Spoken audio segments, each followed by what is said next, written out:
Ahoy. Hi, crew. Hi. Hi. Welcome in. Happy Wednesday, my dudes. Wednesday? Yeah. Okay, I was like, Wednesday. Is there any like holidays happening like right now? I know there's like American Thanksgiving soon, but I'm like, is there any Wednesday? Feels like it's been a week, man. A long week. Not in a bad way, more of like, I don't really. When is day? Yeah, when is day? Mood. I am working tremendous amounts of things and I'm just like, what's going on sometimes? I don't know. I know I have something I'm doing tomorrow, not stream wise or anything, but it's like that's exciting. And then God, it's been just trying to wrangle some people together to do some things before I like lose track of that. Sometimes it's just difficult, man. Especially when I don't know. Maybe I am a little too courteous. I am trying to wrangle people, but I'm like, but they're busy with it's that's a thought I have. It's probably too much more than I should. But welcome everybody. How's the week been for you guys? I hope it's been good.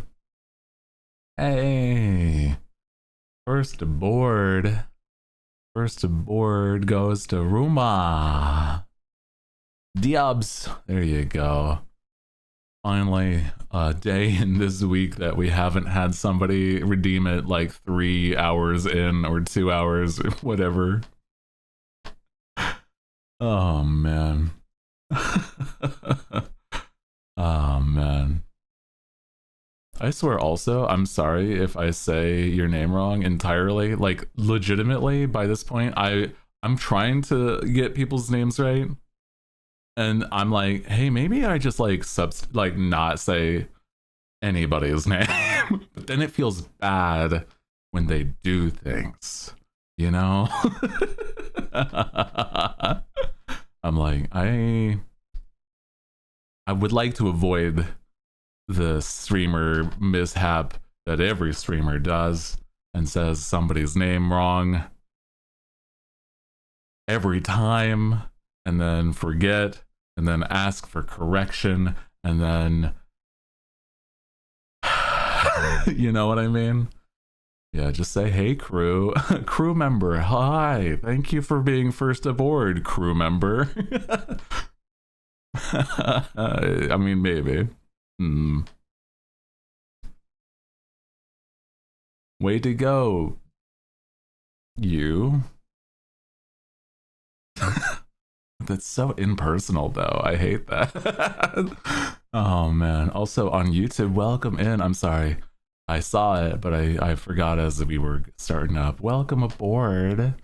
Hope you're having a good one, too. It's not often we see the crew say hi on YouTube before we even start up the stream. It's like that hand smudge meme. Yeah, it's true. It's like, nice to see you.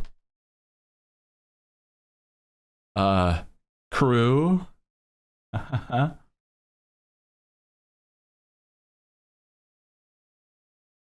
my god. Congrats. I'm not reading that out loud. Congratulations. Enjoy your day. Sometimes it's wild, the things that people say. You know, I don't blame you. But it's also like, what is happening sometimes?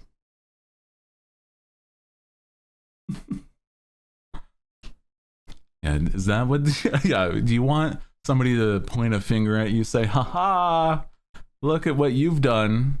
See, I'm not even saying it still. So you'd either have to read this chat or be in the chat. Oh man.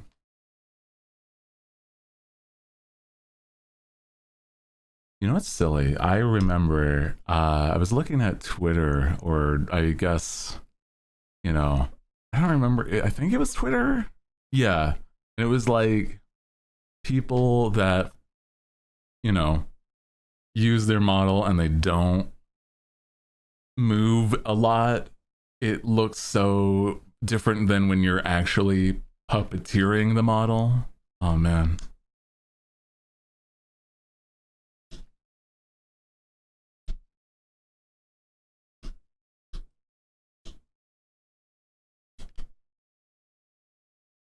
I think it's really interesting because it's like, it can definitely, like, what do you mean by that? I don't know if you were talking to Kat or me. Whatever. Uh, yeah. Lack of puppeteering with a bazillion-dollar model. Yeah, truly. That's crazy. I would, I feel like it's unfortunately something that, you know, it's hard to really explain because the difference is like if I'm talking and it's just like this, and I'm like saying, hey guys, what's up? I hope you're having a good day, versus like, hey guys, I hope you're having a good day and I'm vibing whilst we're hanging out. I think it's wild because it's like I naturally just move around a little because I don't know, it's something that I feel like it's just a part of, you know, it's just kind of a part of what makes for a good and bad experience for like visuals. I think like you don't have to be over the top, like, you know, Disney acting. Wow, hi guys, what's up?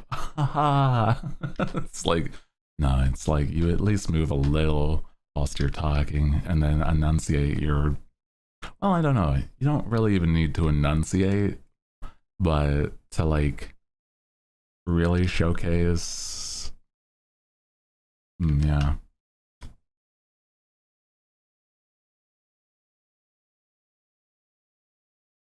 Can't do the stoic face and expect the model to move. I mean, like, I feel it's weird, and it might just be because I have ADHD, but it's that I move around anyway, and I feel like it's not something I'm like. The only time when I'm not moving around is like if I'm playing a game and I'm like really locked in, and then I sometimes, you might actually be able to see it, right? Like, is that oh wait, I'm supposed to be moving around a little when I'm talking. And otherwise I'm like, hi guys, hope you're having good, as I'm like really locked in focusing on the game. Just I'm almost forgetting to blink even, and I just want to play and do the good. It's like, oh my god, this man's like hardwired into this video game. You know? Oh man. It's like really silly. I know the difference, and I'm like, I don't like it when it happens because there's also part of me that may go slack-jawed and everything, and I just like, I want to, in hindsight, when I see like clips, when I see like clips or like, you know, look at my VOD back, it's like, why aren't you moving? You look like an insane person. You look like you're just absolutely zoned the fuck out. It's like, what is happening, dude? You need to elaborate your movements a little bit, or I don't know, exaggerate, whatever, man. So frustrating seeing some people have these like beautiful models and they just you don't use it to the fullest. I think it's wild because it's like you really do need to act whilst you're moving around, and it's not even to be like you're not even really doing much more than a little movement can go a long way. I don't know, man. It's very, very interesting.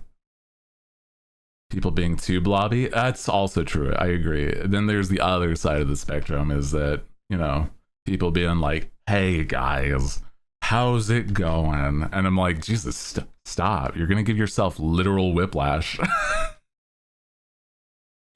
Oh my god. Please relax a little bit. Like, that's, I get it though.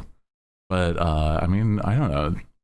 Sometimes it's hand puppet level bobbing. That's so true. I mean, it works if it's like my thought is if you're a little like chibi model or something, that kind of works. But if you're a normal hangout kind of guy, that's harder. Also, ahoy, welcome in. Hi, welcome. We're talking about I guess puppeteering. It is what people call it, and I don't really like the idea entirely talking about how the sausage is made, but I think it's just interesting because I've been recently looking at that stuff. I saw like a post on Twitter and sort of talking about the difference in when somebody is like animatedly talking versus, you know, just sitting here talking with their like half-lidded eyes and nothing else is happening. You know, there's a difference. Even if like it's a little facial expressions, it adds a lot. It's hard, you know? Yeah. Bobblehead commence. You can tell like I'm really moving around though. Oh man. I feel as though I do like a model that has physics on like the problem is I also think that sometimes models have too much physics, and I don't mean what you think I mean. I mean sometimes not everything on your clothing and your ears and your hair and your jewelry have to bounce like you're made out of jello, okay? Like, some things need to be like a little toned down to be at least a little more sold. And I think there's a good balance where it's like, yeah, my hair wiggles, but I'm like, if you look, my ears wiggle, but like a tiny bit. Hooty lovers, Hooty lovers, Hooty lovers. Thank you for the heckin' 30 months. That's crazy. Thank you so much. That's so very sweet of you. You've done a tremendous... Oh my god! And then also, we've got Nomi. Yippee. Hooty yippee. Thank you also for a whole year's worth of hanging out and vibing. Thank you. 12, a baker's dozen. Is that a... Wait, no, a dozen is just... What's a baker's dozen? Is that 13? I can't remember. A dozen is 12. But what's a baker's... Yeah, 13. Okay, I was like, what the fuck? Yeah, also, yeah, I do actually have physics on my ears and stuff. I made sure to do like little things that most people wouldn't even care, but like I care. You know what I mean? Mm-hmm.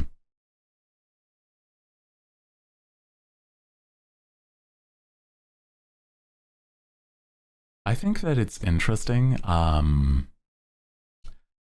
That same amount of effort on it is the person rigging its side of it. And it's nothing bad normally, but it can be problematic if it's distracting, if that makes sense. Like, it makes sense if you're like literally a little chibi model and things need to be like exaggerated, but if you're just, you know, standard look, I think it can be a little distracting, and I wish it wasn't. No, I mean, there's also others that are like, you know, that's like only one thing is got the physics, but it's also like crazy. So that's a weird, like, I don't know. There's some times where it goes over the top. But again, I'm sorry. We're talking about like models and stuff. Welcome in, everybody. Hope you're having a nice Wednesday. I'm sorry if I haven't said hi to you just yet, or if you feel like I've neglected your messages, etc.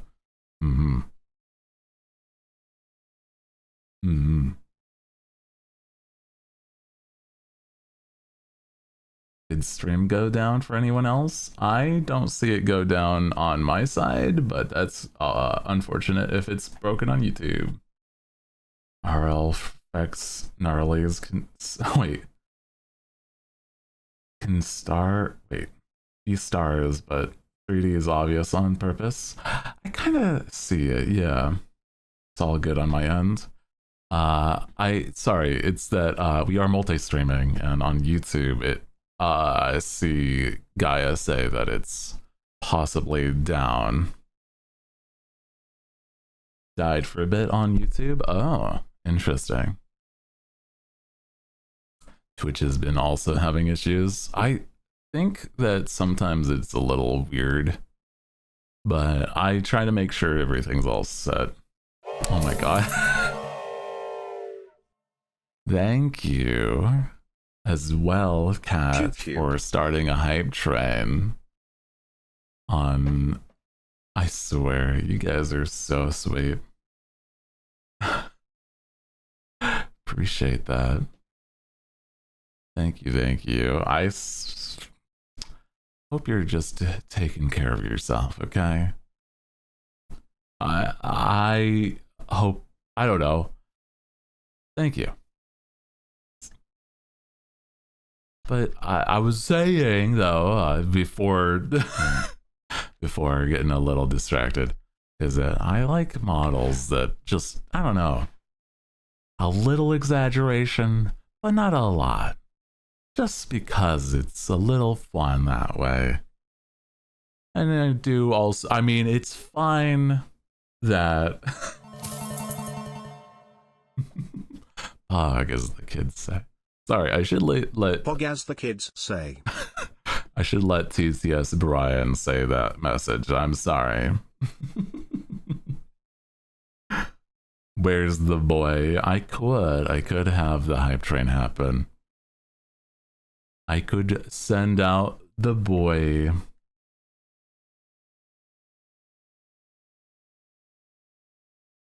Let Brian speak. I know.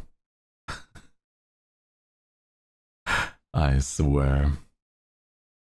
I do feel sometimes it's a little, silly. The boy. I feel models, I love when people have, like, silly stuff on toggles as well. Dude, expressions that are just, like, a little over the top. I also really like. I don't know. Dude, imagine like not that it would have to have any sort of noise part of it or anything, but imagine something like the cartoon like spaghetti. No, not spaghetti. Thank you. Like having an angry toggle and your face is red, but like steam pours out your ears. Dude, I love that kind of goofy stuff sometimes. That's the kind of things that you really can't get with just like, you know, webcams and stuff. That's why I'm like, oh, I love when models do that, because it's like, it's so much more when you can have that on a model. Mm-hmm. That's the good stuff. Want more people to have big angry brows on those toggles. Oh yeah, just like the squiggle eyebrows, or just like suddenly you have basically post-it notes over your own eyebrows, and it's just giant big eyebrows. Not actually post-it notes, but you know what I mean. Yeah, I'm so mad. I think the issue is with how rigging has been getting better and better. It's hard to have those toggles that force a face, unless it's like crazy over the top. You know, that's the issue some people start to run into.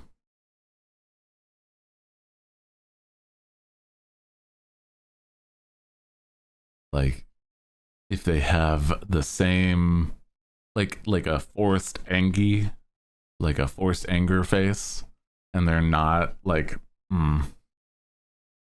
that whole time, like it starts to be a little like, if they're forced to be that and then they forget, then it's a little silly. Fuck you. It makes fuck you. Hey, who did that one? Just a menace. I see you. I need to get rid of these bits. Why do you have so many bits? Thank you, though. I needed to get rid of the bits. I'm sorry. I'm so quick on the draw. I need to, like, relax. Let Brian say the words. It's only game when you have to be... What is only game? Why you have to be mad? Chill out, dude. Have them on a timer to face... Oh, well, that's true. That's a good point. Yeah. My thought is, like, there's a clip with Korone from HoloLive where she's got her angry brows. It's like, why is she mad right now? And it's like, oh, sorry, happy face. And then she's just back to normal. And it's like, oh my god.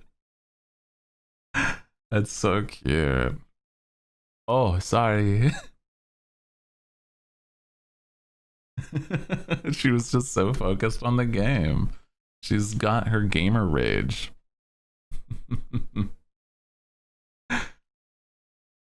And it was like just cutscenes. It's cute. But that's the thing that I think can be avoided, and unfortunately... Wow! Jazzy Raid.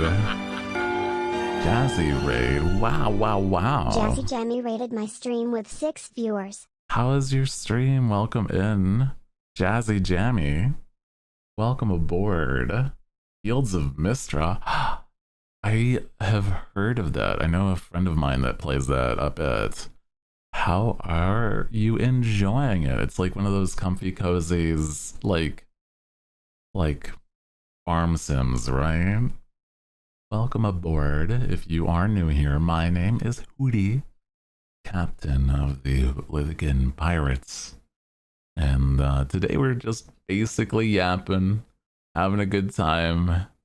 We're talking a lot about like how VTuber models can be like super crazy expressive, sometimes a little over the top.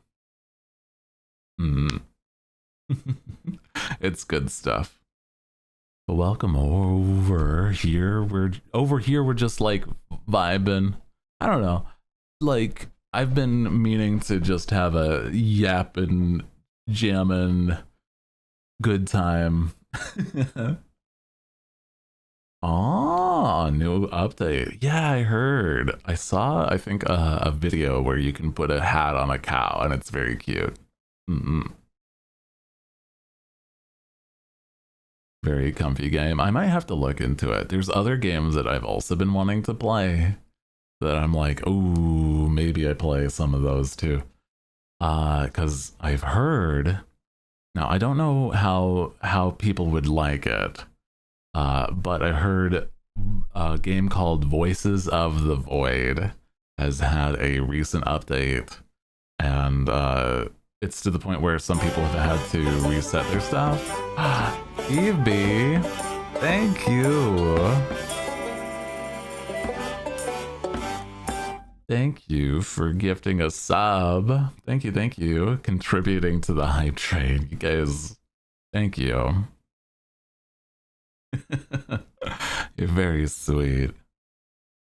Gifting subs like crazy, or just bits or subs in general. Very sweet of you. Helps a tremendous amount.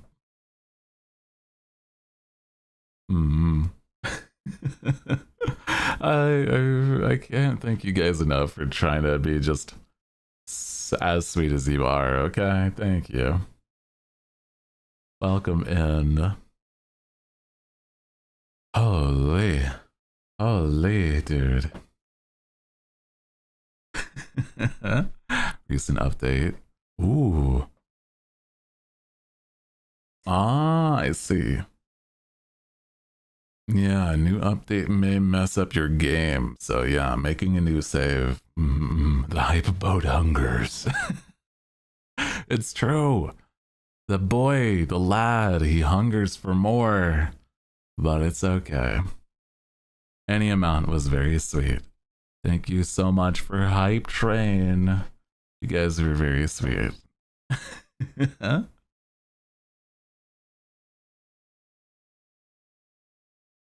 I appreciate that. The hype boat.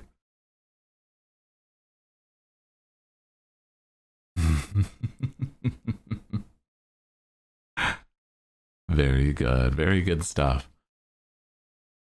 I was saying though is that I was looking into the Voices of the Void because I was thinking that it's kind of like a sim game where you run a thing and just like have your daily tasks and do your things.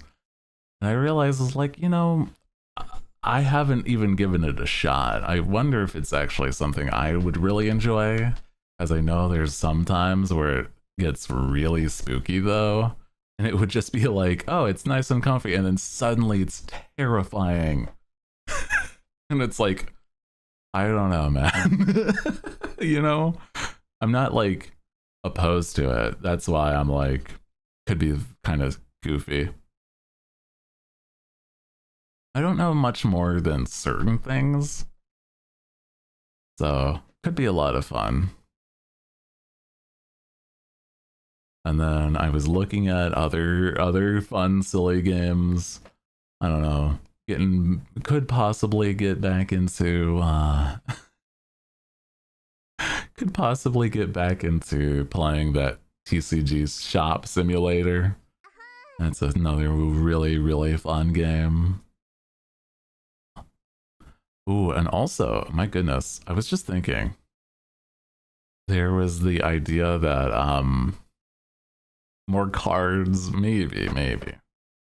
I think it's fun. It just feels like it's hard to it's kind of hard to know if I'm just idly doing things and just losing track of time playing Chimp Pokemon Symbiote. Yeah, well, I don't know, we open the cards that we can. They have to keep some of the stock available. Time is a concept. It's very true. If you had to touch the card shop game, already playing enough addicting games as is, I hear you. Isn't that the South Park Pokemon? I don't know. I haven't actually watched South Park. I do apologize. I don't know any references if that's the case. It is. Oh, that makes more sense. I'm sorry. I'm like not super familiar with certain like adult cartoons, quote unquote, right? I do apologize. Using your own supply has not been taught to card shop owners. Yeah, but the thing is, what if you get a really good card and you can resell it? That's the thing. That's the difference. Like if you're at a, if you're running a fast food place, it's a service. But if you're, you know, basically running a gambling addictive shop based around cards, that's a whole different thing. Let's go gambling. Ah, dang it. That's it. Exactly that. It's just addiction. It's true. It's true. Let's go gambling. I do like those games though. I've been realizing it's a lot more fun being able to yap with you guys. Get to actually pay attention. I fucking lose my mind if I'm playing a game that requires all of my attention.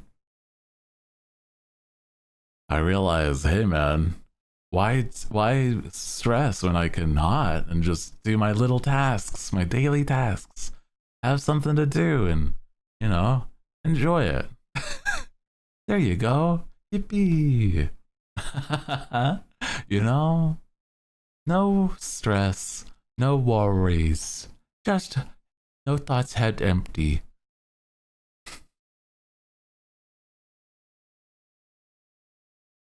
Yeah.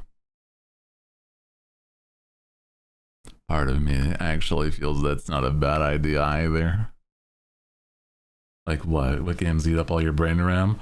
Well, it's like, oh man, I love Monster Hunter. And I'm very excited about Monster Hunter Wilds.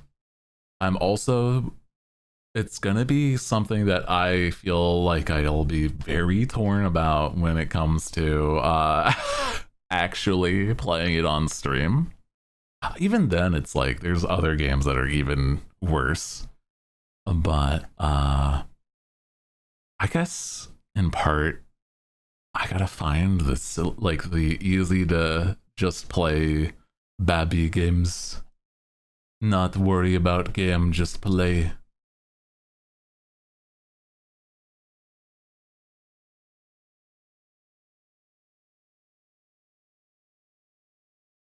I gotta update my stream elements on YouTube actually. Thank you for reminding me, stream elements, to like basically lobotomize you. Just a little silly lobotomized robot. Deeply enjoy Monster Hunter. Oh, I love it. I love it so much. Papa's Pizzeria. I'm gonna be real. There's a part of me that I feel like I would probably get really into it. But then it's also like, there's that other part of me that's like, what if I get too into it? What if I get like addicted to Papa's Pizzeria and Papa's Freezeria and Papa, Oh man, you're saying it's like a bad thing? I don't know. Well, it's like, oh man. My thought is partially, just a little bit, not a lot, but partially could be that I get super into it and to the point where I'm like, not even paying attention to the chat And I'm like, I don't like that idea. One I do think it would also be like a rough one, because I really do enjoy these games. I think that I would be super. It would be fun to play stuff like Hades or other intense roguelites. But I also definitely don't think I'd be able to like chat whilst we're doing it. That's the problem. Like that's the problem I have with a lot of games. And I really wish it wasn't. Also, hi, welcome in. Yeah. I've been getting sorry. Compose your words and then say them. I have been thinking about this a bit, because it's like I love playing games, but I think the thing I really enjoy is the being able to chat with everybody. And so that's why I'm like, yeah, just chat when you've cleared the room. That's not a bad point. But I think if, you know, it just starts to be not an issue, but it's a thing where I just wish it wasn't the problem I had with it. You know, I'm just like, damn it, what the hell? Yeah.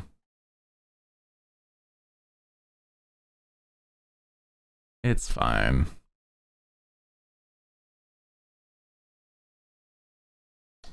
I'm just being a little over the top with it.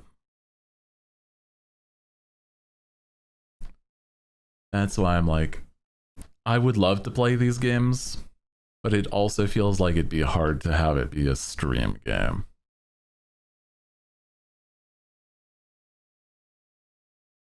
Yeah. You know, it's weirdly enough, something I could really just do idly is just play Mario Kart. Like, just have it be basically the stimulation in the back and just hang out and chat whilst I'm just 200cc Mario Kart, just vibing. It's like, hey, what's up, guys? We're. Oh, man. So stupid. I don't know why I'm so like, it's so lax to me. It's your weapon in Monster Hunter. I am absolutely a Charge Blade and a Switch Axe kind of dude. Charge Blade is my main though. I'm gonna say that it's my go-to. Switch Axe is really fun because, you know, big boom blade, but I feel like the weird technicality of, you know, Charge Blade is so fun to me.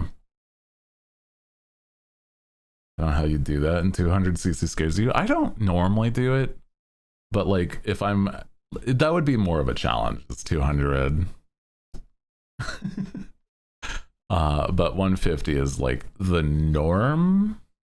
I don't think any tournaments have even done stuff with like 200cc either. Like it's not the normal for anything in that sort of regard. Base Charge Blade enjoyer. Dude, I love that. Love that weapon.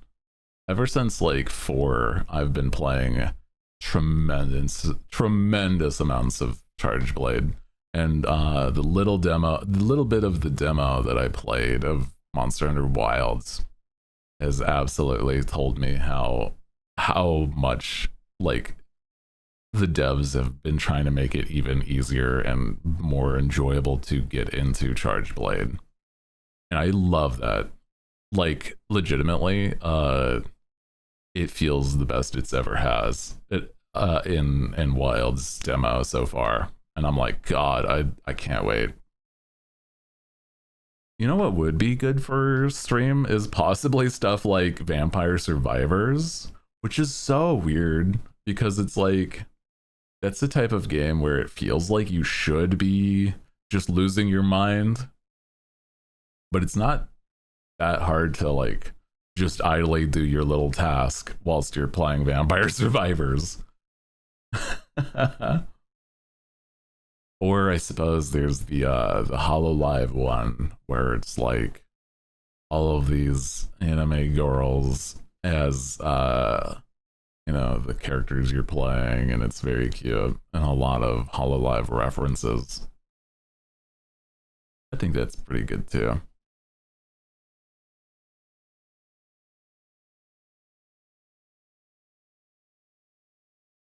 Playing the demo of Wilds, you were trying the hunting horn. Ooh, the hunting horn I think has gotten like overhauled. Like it's now not entirely different, but like so much different now.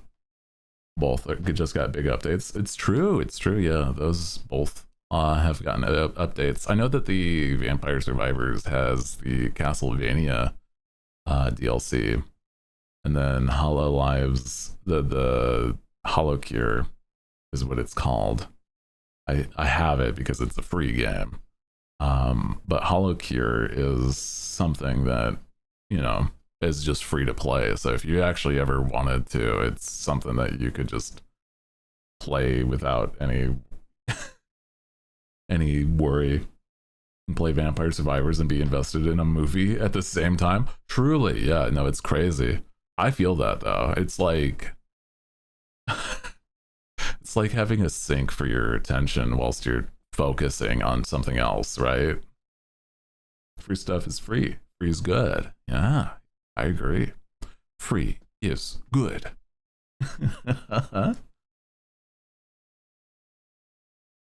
That's one of my favorite prices is free. But they say there's no such thing as a free lunch. Yes, there is. If I run fast enough, okay? They can't catch me. I'm eating as I'm running. I'm already done with this entire sandwich. I'm a large man.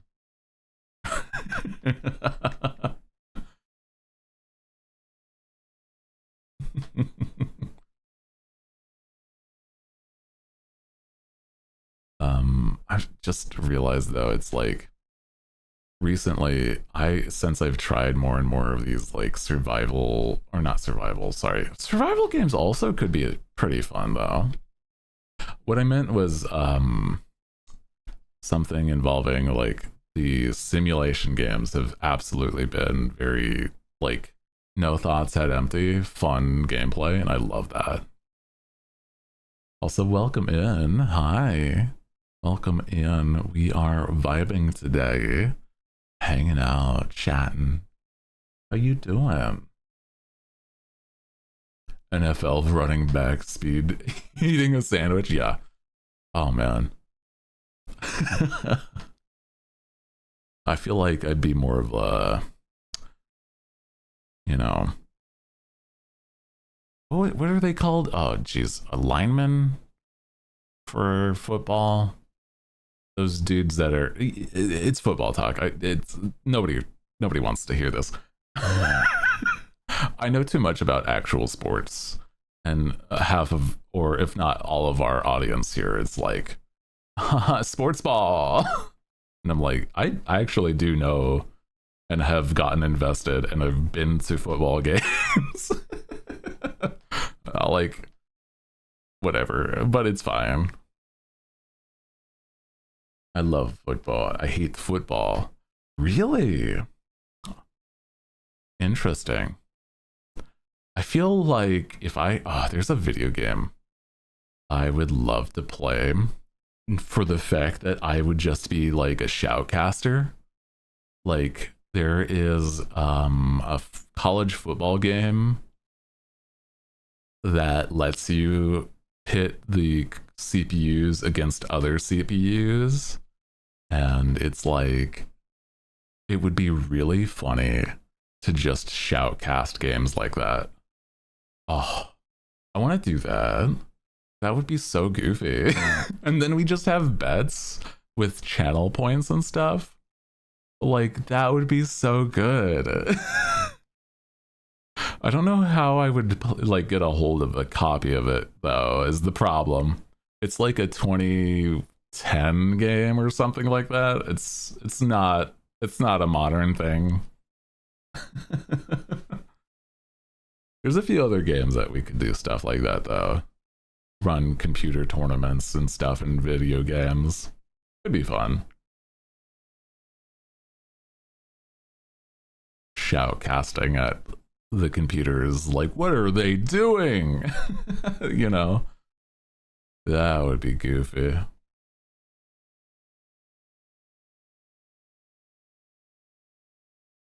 I think there's like, gosh, trying to think. There might be like, there might be something involving like a baseball thing. I know less about baseball. I know at least enough to be able to follow it. So it's like, you know, that could still work. There was like backyard baseball, and it's like also got terrible computer stats. Like you can pit the computer against computer. I love that idea though. I mean, we might have to do something like that. Do like tournaments for it.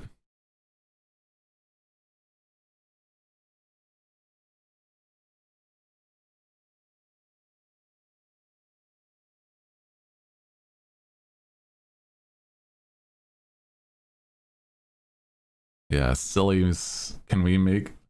You can make up silly team names. Maybe. Yeah, yeah. I gotta find like other games like that though, because it's like I wonder what kind of other things that we could do about that. Like, oh my god, wait, you know, there is one that I can think of off the top of my head, is the realistic battles, like the realistic battle simulator, you know, that thing where it's like silly, goofy physics with little red and blue people. That would be kind of fun. That game is so silly. Yeah, it is. It is very silly.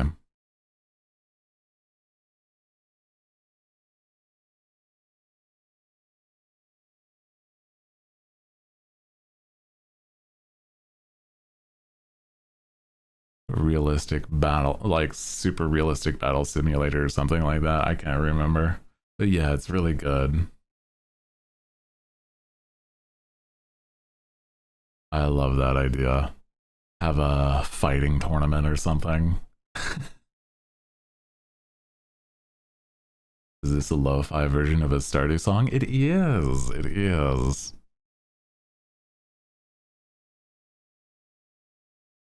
Is if you're also, if you're ever curious of what specifically it is, it's down in the bottom there.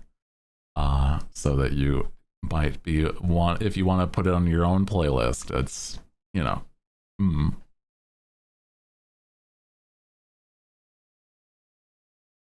That's cute.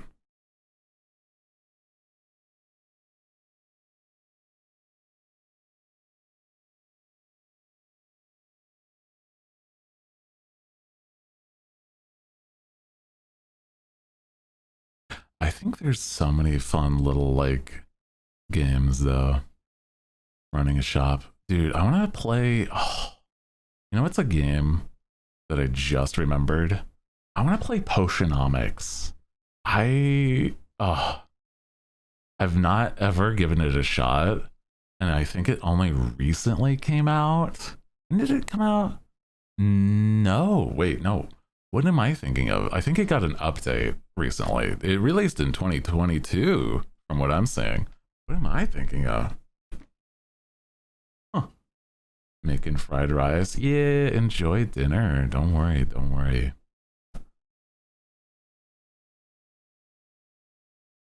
Oh, it probably got a major update recently. I see. Voices and free love, endless mode. Oh my. Okay, yeah, here it is. Yeah, it's an update that was. Yeah, okay. I get you. Okay, okay. That's fun. I think that's a good idea at some point to play. Kind of want to just gather stuff like that. Have fun with it. Yeah.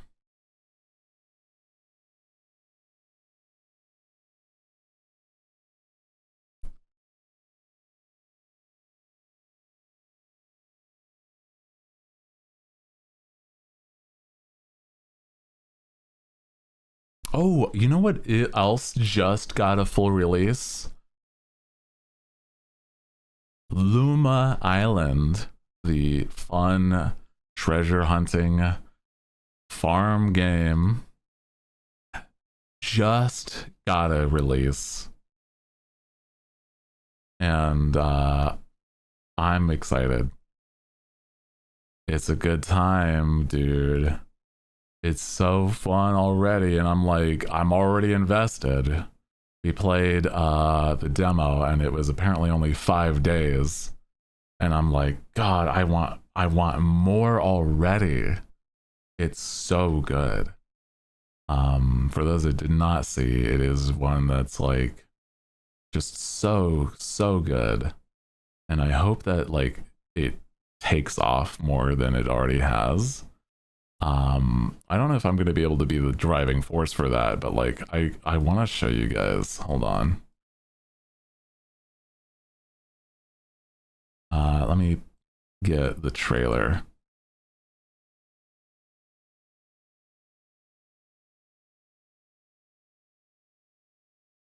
Locomotive game is coming out tomorrow. Ooh.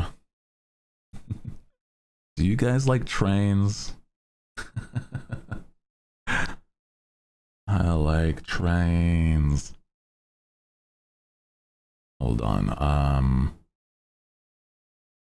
Actually, I'm not, you know, I'm okay on trains. Not my thing. Oh my god. Donut bro with the copy pasta.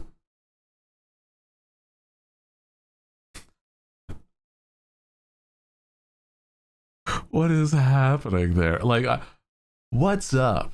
We are 3 cool guys looking for another cool guy who wants to hang out in our party mansion. Nothing sexual. Dudes in good shape, encouraged. I'm like, what is this? What are you doing? Have you seen? I have not seen Always Sunny, actually. That's hilarious. I've not seen a lot of it. I've seen some. It was the point and click game you played a demo of? Yes, yeah. Let me show you though. Sorry.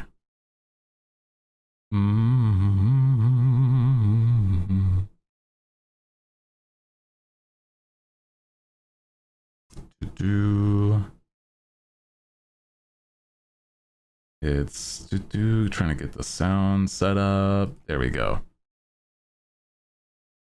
And what? Yeah. So this is the demo of, not the demo. This is Luma Island's trailer. And it's so cute, dude. It was so fun when I was playing it too. Luma Island. Yeah. And I played like the demo, and the demo lets you play the first 5 days of your island experience, and it's so good. It's got like references to One Piece. You can literally just be a treasure hunter with a dog. It's got little pets. It's crazy. You should check Steam.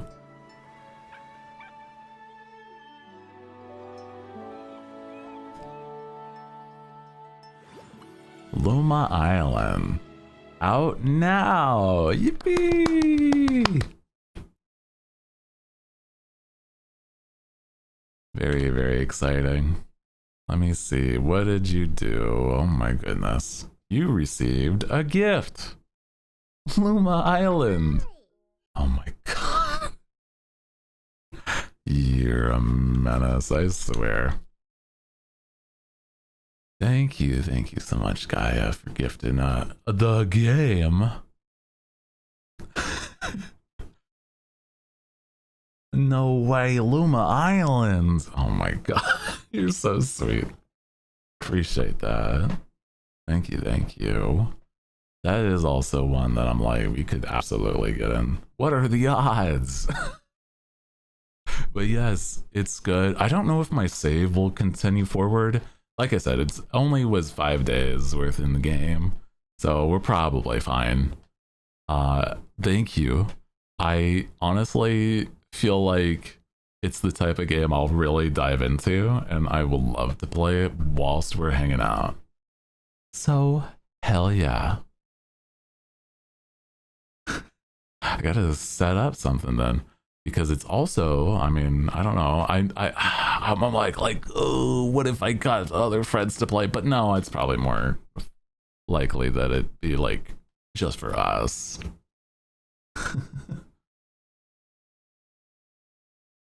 Luma Island, though. That's so cute. I don't know how that works online, though. I don't know if the demo had that. But in general, I'm excited to play. Yeah, maybe starts on your own and get friends later. I think that's how it could work. I think so. That makes sense to me.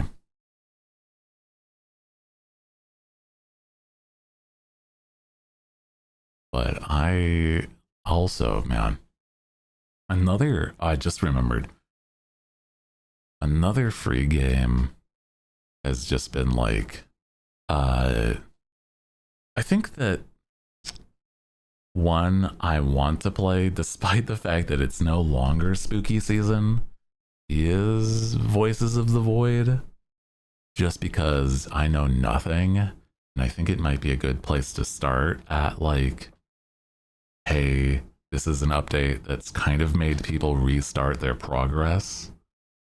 I think that makes sense, you know? I feel like that'd be a good time.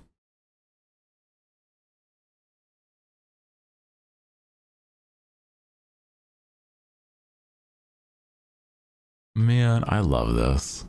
You guys are so sweet to me. Do it. Do it. I shall, I shall, I shall. You know, I just think that it's goofy whenever people are like, I don't know. Yeah, people did play it all the time, even though it's not spooky season. That's a good point. I guess it's like not even specifically a spooky game. It's more, well, it has scary stuff in it, but it's more that it's something that is aliens, right?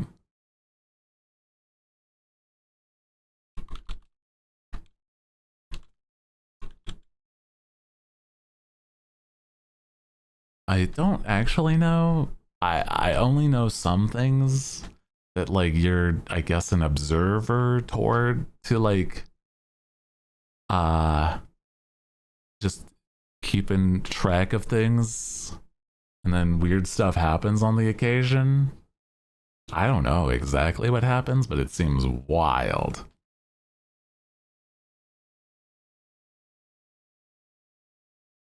There was one event that I saw Shia go through, then when he played like once, and it was crazy.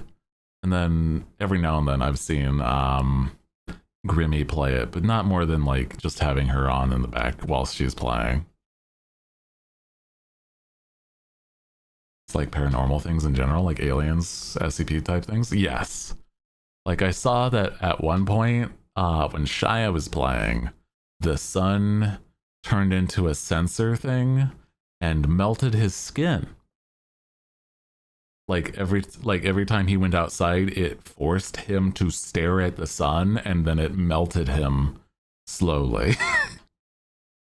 You could still move around, but like you were, it was a wild looking event.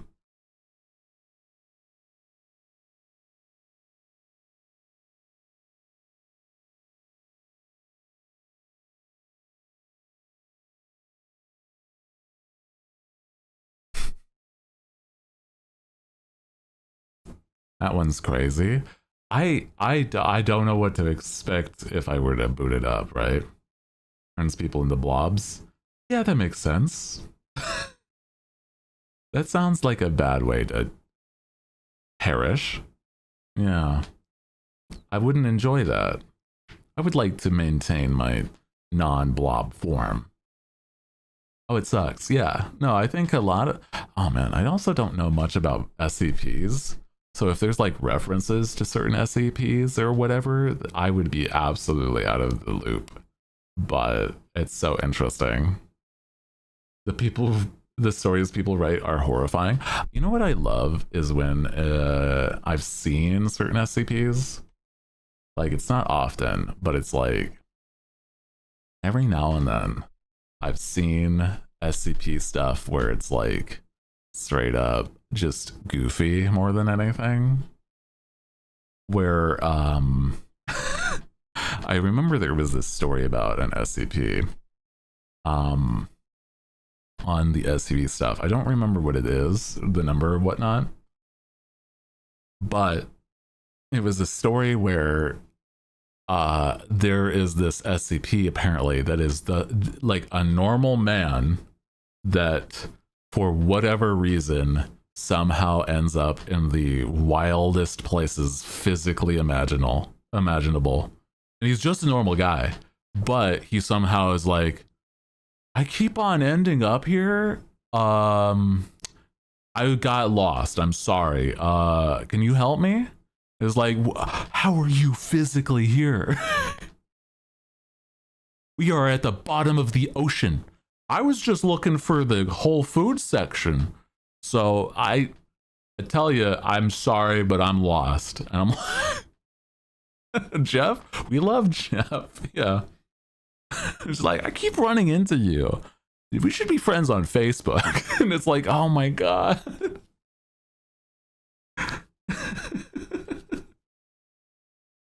Oh no. Gets yoinked into different times, universes, realms. Exactly. Oh, it's wild. Dude's going through it. He's just a normal guy too, but he's, yeah, like, it's like, we don't know how he gets here or leaves. Generally, we just try to not interact because we've tried to contain him. He is not able to be contained. He just goes and comes and goes whenever he pleases. Even if it's not actually pleasing him, he's doing it because he's, I guess, lost.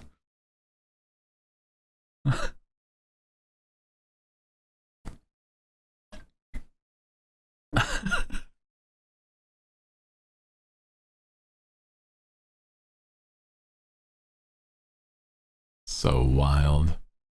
There's also like the old ones that I remember. I don't remember a lot of them, but there are some that I remember for SCPs, like a coffee machine or a drink machine that like reads whatever your input is and just makes a cup of whatever you want. And that one's got some wild inputs that I remember. It was like, give me the best drink possible. Like the best drink that like, I don't know. It was something like that. And it was just like they drank it and they were never able to be satisfied drinking anything else ever again. It was like, well, yeah, dog.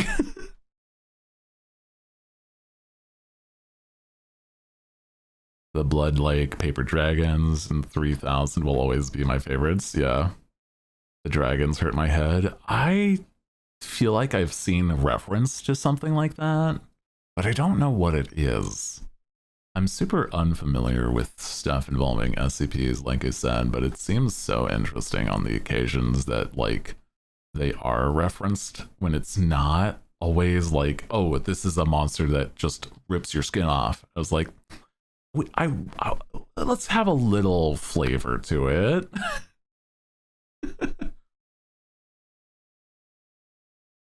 Can we have like,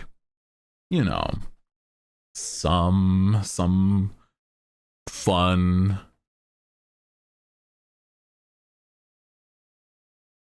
It's a good story. It's so sad. Oh, it's like that SCP that Run the spectrum of silly, cute, sad horrors beyond the comprehension. Ooh, yeah.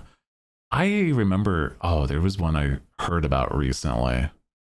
That was like a little bit of sad, but also really interesting. It's like this book that puts you to sleep when you're reading it, and then when you're dreaming, it sends you on a fun adventure, like a fun fantasy adventure, like you've been isekai'd.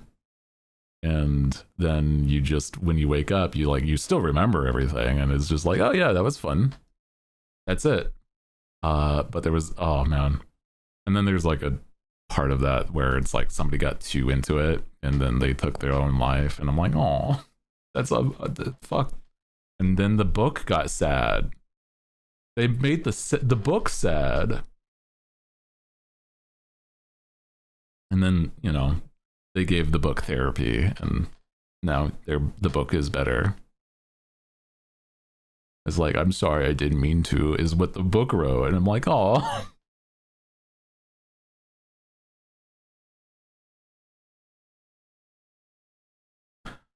Paper Dragon is basically a box of origami dragons that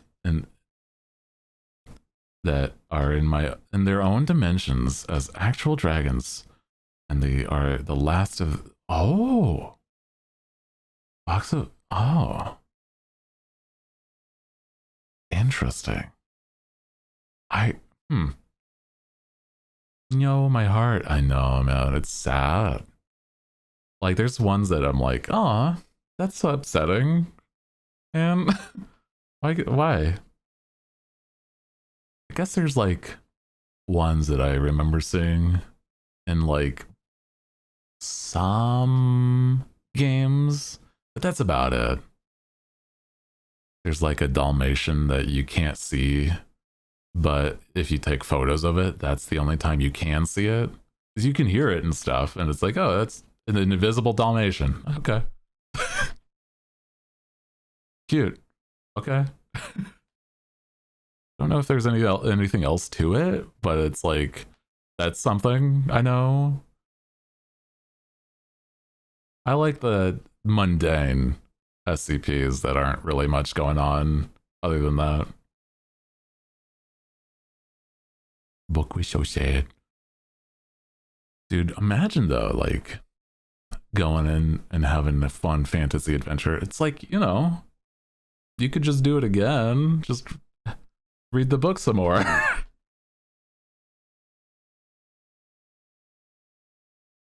And again, I mean, I think that dude was supposedly mentally in there for like 200 something years, so I got an idea. It's also a teddy bear that can heal people. Makes like felt organs. Oh, but they work like real things in people's bodies. Don't reject them. That's interesting. There's so many unusual but like interesting things that aren't more than just, hey, there's a thing, here you go. Like I don't know, there's just a lot of them. I like that. I know that there's like a lot more modern interest in like you know, the back rooms, but it's like, I feel SCPs help make it just make things, hey, there's items or things that are here and not just like a location. You know what I mean? That's why it's interesting to me. I feel like stuff involving the back rooms are like more loose and less like, here's a fun part of what's going on. But I barely know anything about that stuff anyway, so I'm like, maybe I'm not one to talk. It's from like an outsider's perspective, really.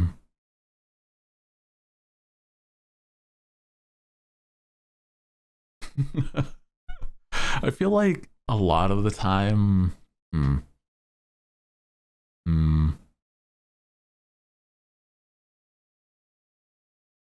things are just goofy. Just alternate dimension stuff with the back rooms. some places are just like, here's a field of houses, and every night the lights turn off, and don't stay outside when the lights are off, but other than that, it's good. It's just, you know, dangerous at night. I'm like, okay, sure. That's something I remember seeing. Or something like, I guess, I don't know, that same place is that mannequins come to life at night or something like that. I don't know. I don't remember for sure.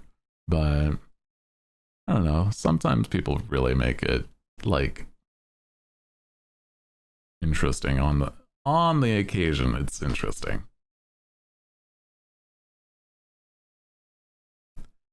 I don't think I've ever been really like scared by liminal places and stuff. So I don't know. Maybe at some point, like, we play some of those where it's like not exactly scary, but it's like we're just walking around. Could be fun.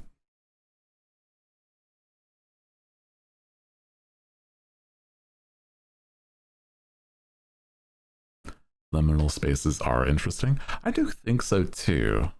I think it's more interesting when there's a little story. But there's also the ones that are just like not anything more than just, hey, you're just walking around. It's like, oh, okay. Sure. Why not? I guess so. This is what we're doing, then we guess so.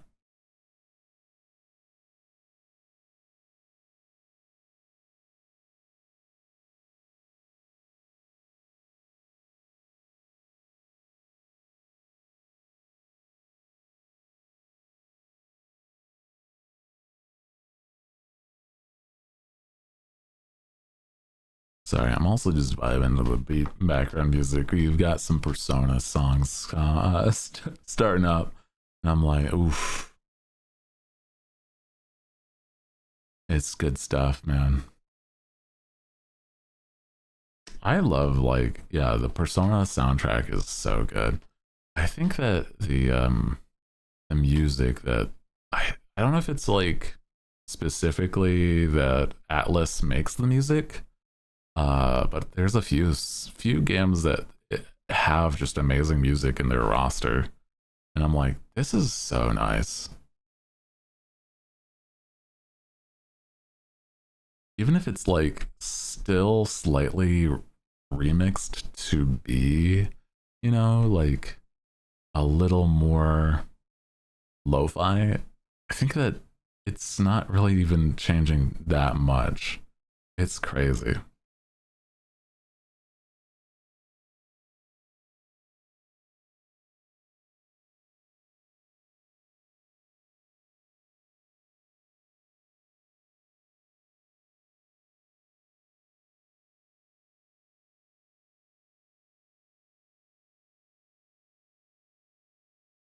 You know what's also funny?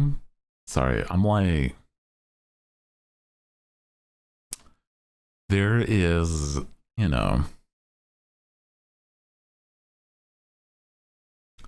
a huge difference now that I've seen. I haven't done a lot of social media stuff, but I'm like, nowadays I realize I've seen it, that Twitter has just fallen off. Nobody looks at Twitter versus my Blue Sky account, and it's so funny when it's like, it's not even a like a comparison by this point. It's like, say Twitter gets like 2 likes versus Blue Sky getting like nearly 20, and I'm like, this is stupid. What was oh my god. It's fine. It's cozy there. It is, I agree. I still do both. I'm just not doing any visuals more than a little bit on Twitter. Like, I'm just mostly typing out things or saying the going live thing, you know, which I totally forgot to do today, which is whatever. I don't know, man. I feel so just tired on social media. I need like a break, dog. But I'm like, there's no shot that I have time for a break. You know what break? No, you know what we're doing for break is the streams like this. You know, that's what this is. This is my break where I'm not thinking about anything. I'm just like, yeah.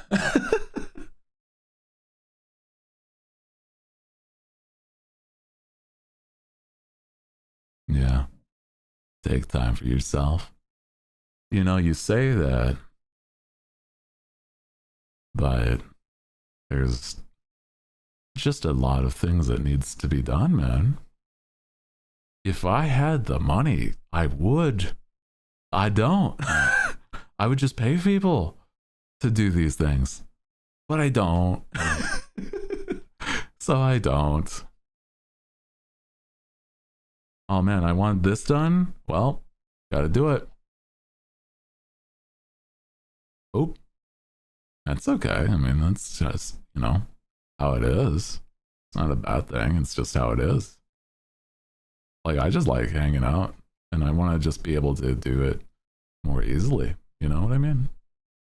I think it's a good time. So that's why I'm like, we're just enjoying ourselves as much as, like, yeah, you know, as much as we can. Food's done. Yeah, boy. Enjoy your food, dude. Don't make yourself sick. I haven't been sick.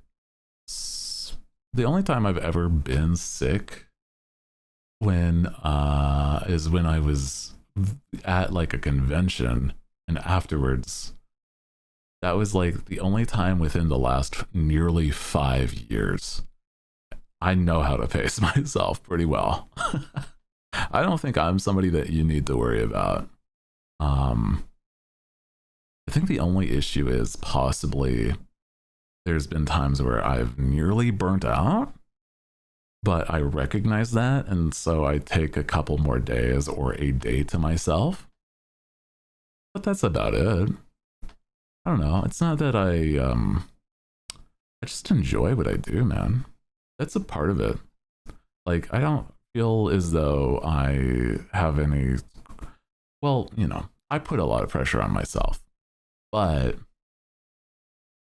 I think that it's a lot of mostly just enjoying what we're doing, okay? That's what I'm saying.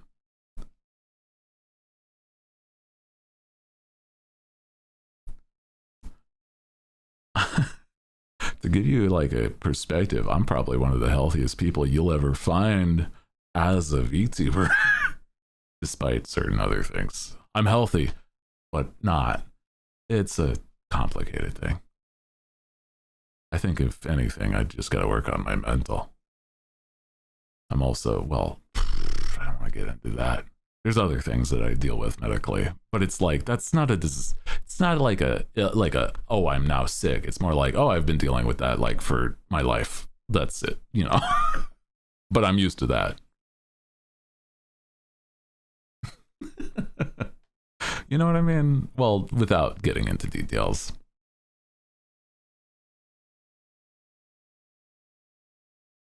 Yeah. Hooty's swole. I used to be a bodybuilder. Not anymore. When COVID hit, like I lost a lot of like muscle mass by just staying indoors and not doing a lot. I'm still like okay, but like I feel like I'm a twig versus where I was. You know, it's so silly. Like I know I'm not. Like in hindsight, I'm still very muscular, but it's that like versus where I was, dude. Oh my god, very different. I gotta get like bigger arms at the least. I want big arms, big chest. chest, big muscles. But like, you know, I still like the sleeker frame that I have. I feel versus what I had versus what I have versus what I had is closer to like somebody that light jogs versus somebody that used to be like an athletic swimmer and also lift weights. I'm not that anymore, but I still feel fit. You know, I'm still fit.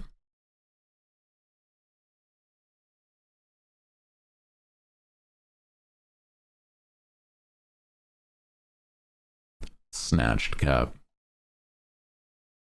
I wonder what, because it's like I could totally try to measure my my numbers, like my hips, waist, shoulders, you know,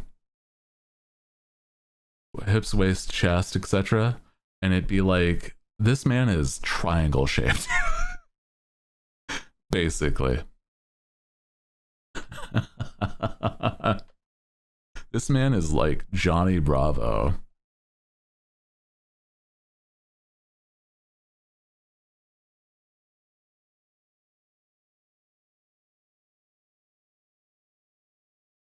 Then again, I'm like, it's not entirely true. I do have like good booty.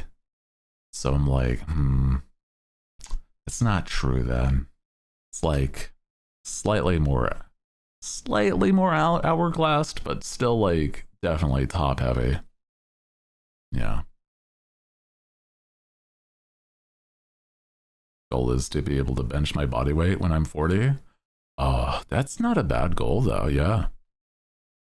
I think when I was younger, I used to be able to actually bench my body weight with ease. And so it's like, it's not impossible at all. And so it's like, you definitely could. It's a really attainable goal. And I think that, you know, just having those middle steps, maintaining and then eating okay, you know, doing your dailies on workouts, not like going crazy, just enough to be like, oh yeah, I can lift okay. Yeah, I'm strong.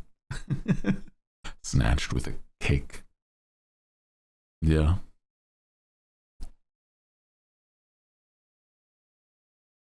I realized I do like actually have a snatched waist.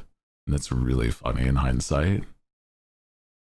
Like, there's times where I've looked in the mirror and I'm like, that is so silly.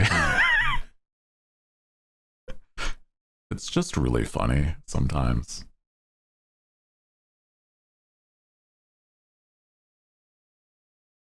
There are some people that like, it's so funny to me that there's some people that I've talked to as like, you really just look like your model. Or other people are like, you look like the internet Giga Chad. Like, what the fuck?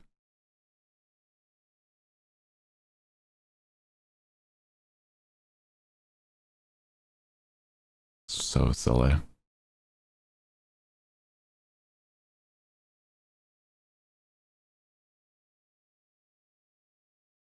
Like a lighting elf creature. It's true. I mean, I do have the ears and whatnot for it. Elven creature. Just a little guy. That's not even true.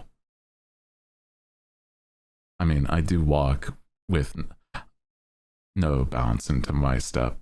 That's, I don't know. I like that though.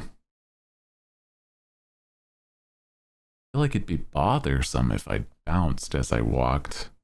It just feels wrong.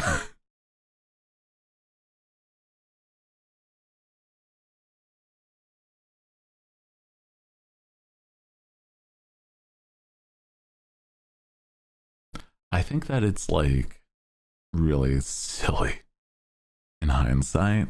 I'm just like, why don't people more often do this, right? Like, why am I the weird one? Man on a mission walk. But it's like, why isn't this the norm? I don't know. I don't know, man. I guess not. I guess it's not the norm. But I'm like, yeah. I want to ask what your experiences was like to get. Oh god, abs are not an easy thing. I don't think I've ever had like super visible abs. I have like the outline, but it's never been like the six pack, you know? And that's the fucking kicker, man. Some people just don't. But I'm like, I don't know. It's like a lot of the problem being, if you really want that stuff, it's like half of the time you have to, it's like, oh, it's a whole world of bodybuilder stuff for sure. And it sucks. But, you know, getting to the point where if you really did the things that you could get those visible abs, but not go over the tipping point where you have to dehydrate yourself and stuff to have it visible, that's, I think, a good part of it. Like, you don't fuck yourself up by like actually going there. Walk fast everywhere I am, short, so I bomb around through crowds and stuff. Just want a smaller belly. I think, unfortunately, that's one of the hardest areas to lose body fat. But I do understand you there. For everybody, it's generally the same. It's a lot to do with diet, unfortunately. You could be like really, really physically fit, and you would still need to actually have like a healthier diet than what you may do now. And it's not that, you know, I'm not saying that you don't eat healthy, but it's more just like being conscious a lot more than not, you know. But I'm also talking from a perspective that I'm like, I did so much research into things like this. It's not something that just comes natural, especially if, you know, I'm gonna tell you something. The United States is terrible with this kind of stuff. It's like everything has like something else that will add to your like your calorie count or sugar or carbs, even if it doesn't seem like you should. It's like stuff like that is everywhere. It's so unfortunate.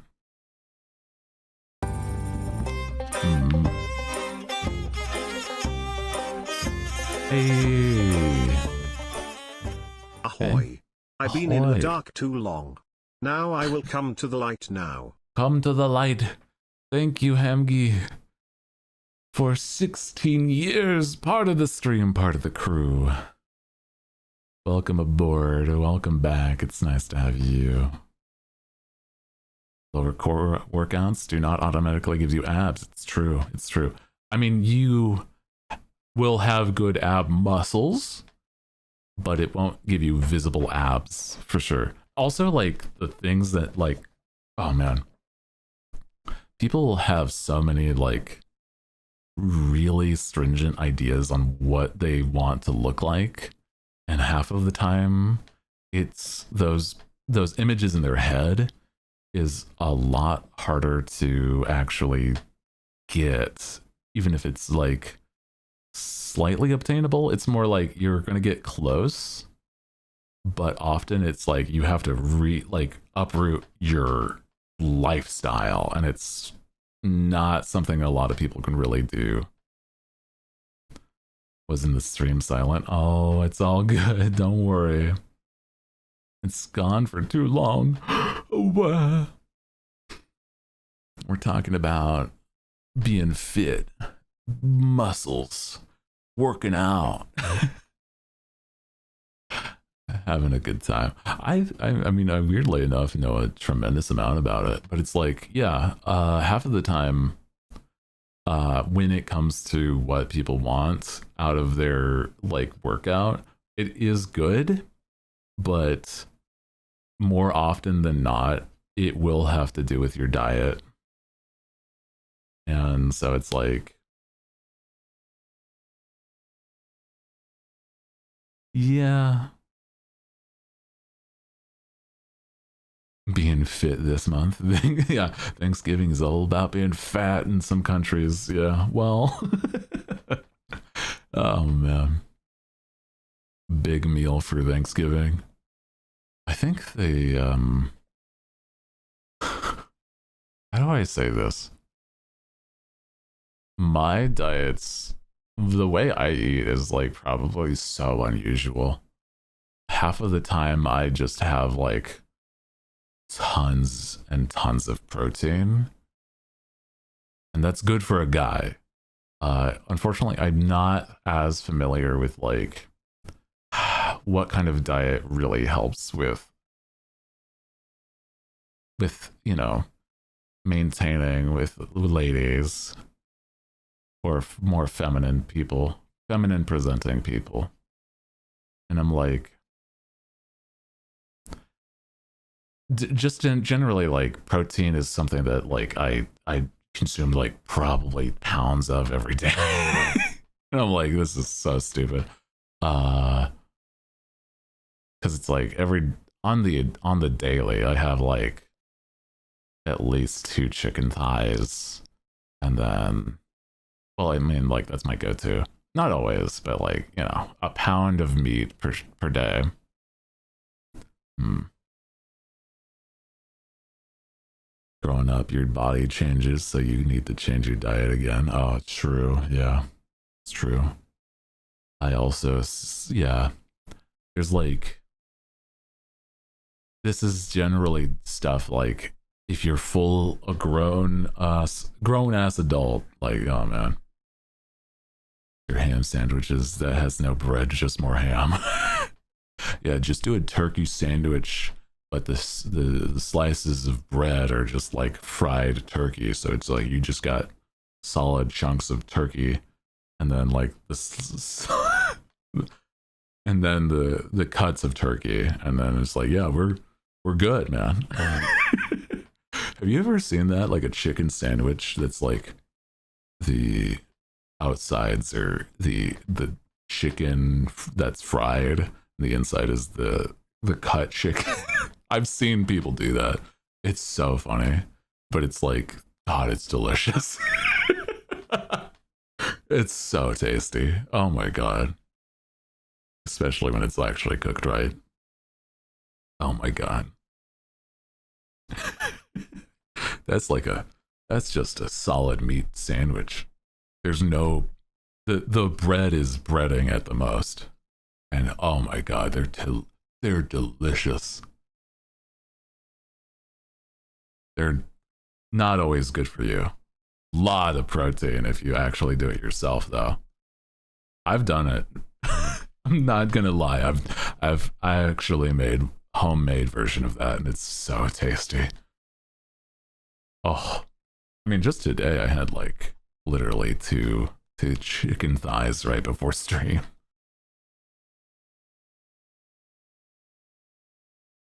Sometimes that's enough, man.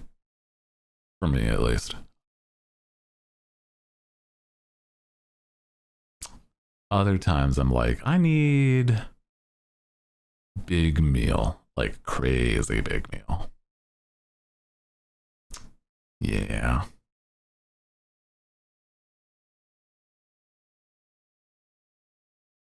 I feel like there's also just absurd, like fast food items.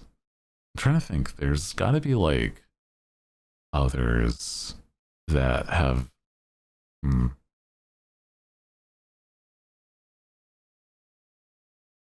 like, wasn't there? Oh God, what was it?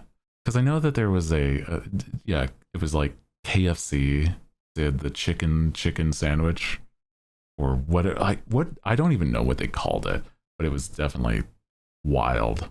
But short hair, hey, there you go. I like my short hair too.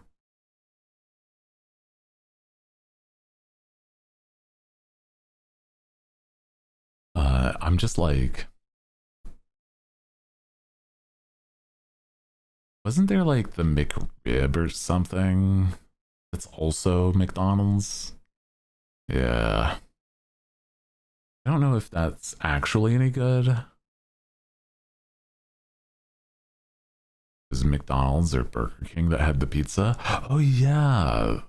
I think I remember somebody talking about how there was like a fast food, but not even like pizza, but it was like that. Yeah, one of the burger places did pizza. DK Cheeto or something. Taco Bell did. Oh yeah, during like the Dorito craze that Taco Bell had. Oh shit. DK Cheeto something. I think I remember what you're talking about, but I don't quite remember what it was. It was like Cheeto fries or something. No, that's nacho fries. That's different. Sorry, I got that mixed up. A lot of weird fast food out there, though. I'm telling you, man, I just stick to what I know, and I'm like, yeah, we're good.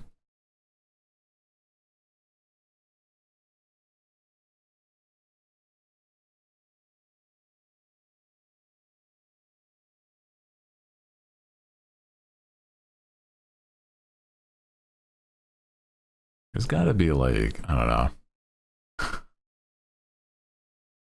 It's so many silly places out there just trying. Oh man. Also, speaking of, oh, there is. I love Oreos, but it's like Oreos needs to stop. Just make the normal Oreos. You've already won, okay? Stop trying to innovate on the recipe by adding like different flavors or different weird combos, blah, blah, blah. Just make Oreos. You can color them, you can do all this, but they can just be Oreo flavored, okay? Please.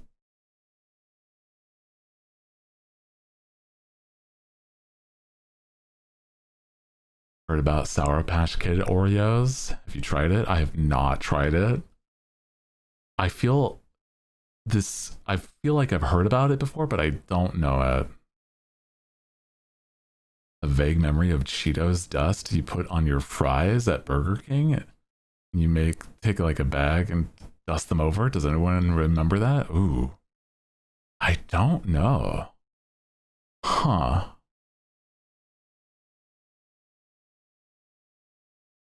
I'm not familiar. No, I'm like,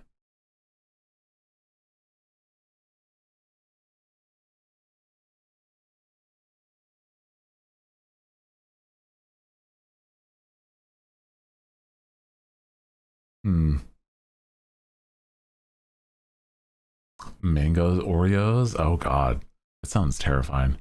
Well, not terrifying, but you know what I mean. It's like, that's not what I want out of an Oreo, man. I just want the chocolate cookie and the cream.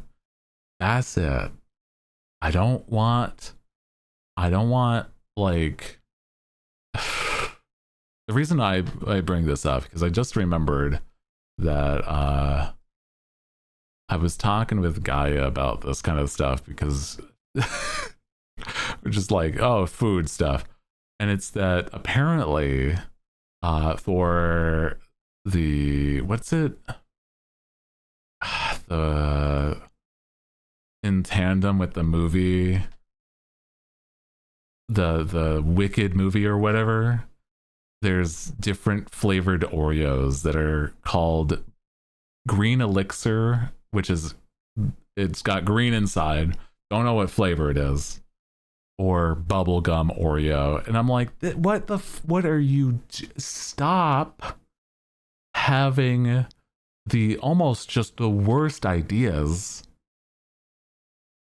and just make the cookie green or the cookie pink. Stop it with these just terrible cream filling. This is a novelty at best. Let me get like the image, because yeah, this is awful. Somebody get some help. Legitimately, this is too much. Yeah, look. Ooh. We've got green elixir and bubblegum. And I'm like, what flavor is green, first off? Secondly, why? Why bubblegum? Why bubblegum?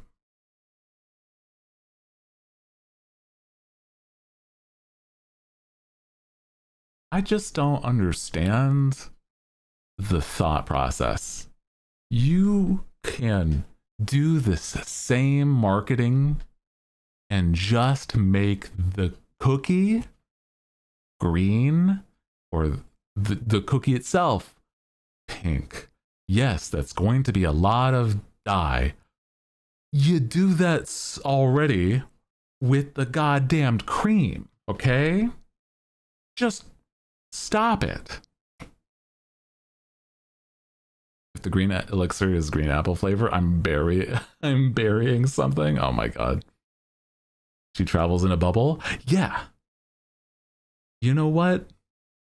That's true. But you know what else? In what world do you think chocolate and bubblegum are going to do great?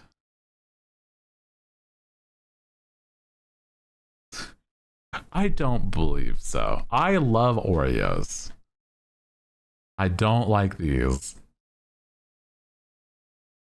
I have opinions on these kind of Oreos and stuff like that. I don't just make the cookie the colors, okay, bud? Do that with literally all of them. Make it like, if you need it to be like a lighter base, right? Make it the what are they? The not honey, the golden Oreos, right? Like, do that as the base and then color it if you need. There's your solution. Hey, oh, we can't do the chocolate because it's a darker color. Fucking do that and then. Solution. I should be on the marketing team for these goddamn Oreos. I swear to God. Because it still works. But like, it doesn't need to have those stupid bad flavors.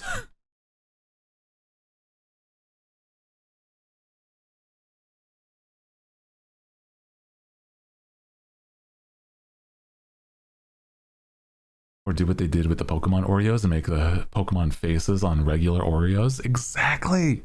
Just do things with the cookies instead of the, like, just keep the same flavors and stop with these awful things, man.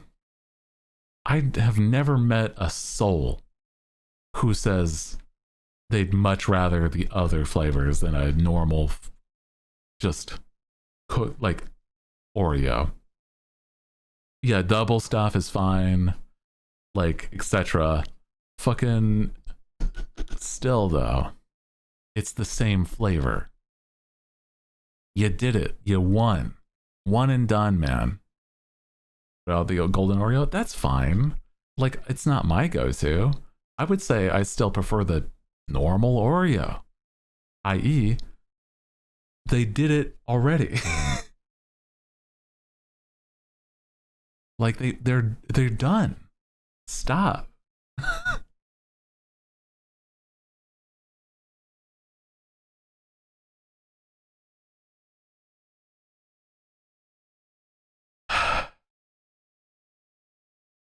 All Oreos needs to do is make mint Oreos for Christmas and orange ones for Halloween. That's it.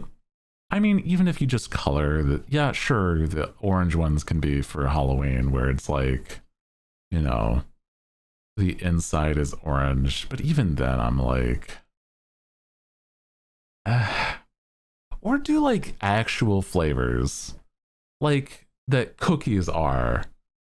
I see, okay, like I'm going down their Twitter because now I'm in a rabbit hole, okay?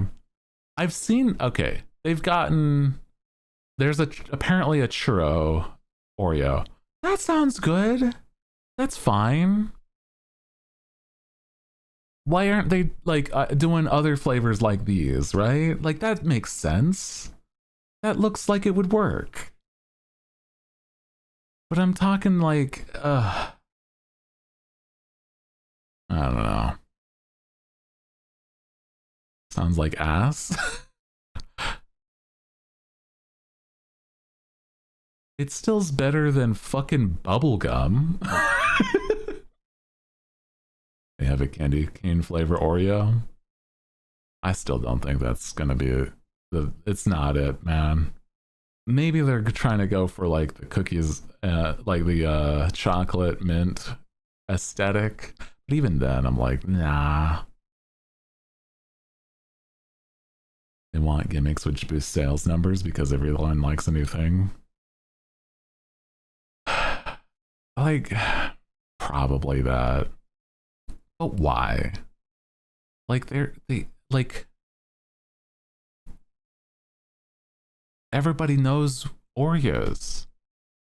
I don't think I've ever met somebody that hasn't heard of Oreos. Like, in my entire life. Ever. And I'm like, what are you talking about? It's like, oh, we need more marketing. Why? I don't know, man.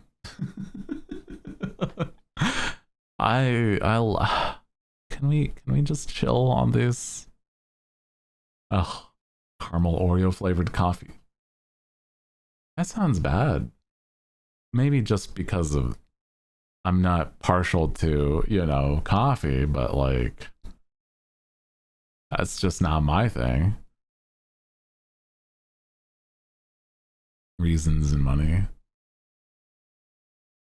I'm trying to think. Like,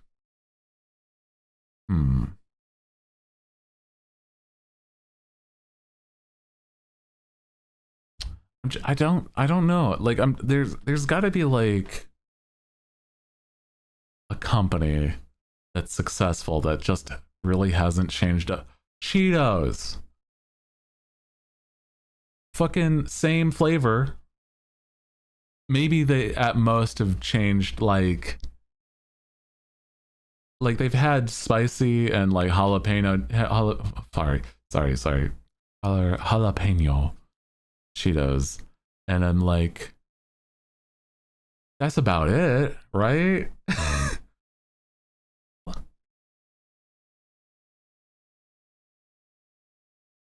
I don't know. Like, they're still relevant in modern day. They haven't done anything besides maybe change shapes. I don't know, man.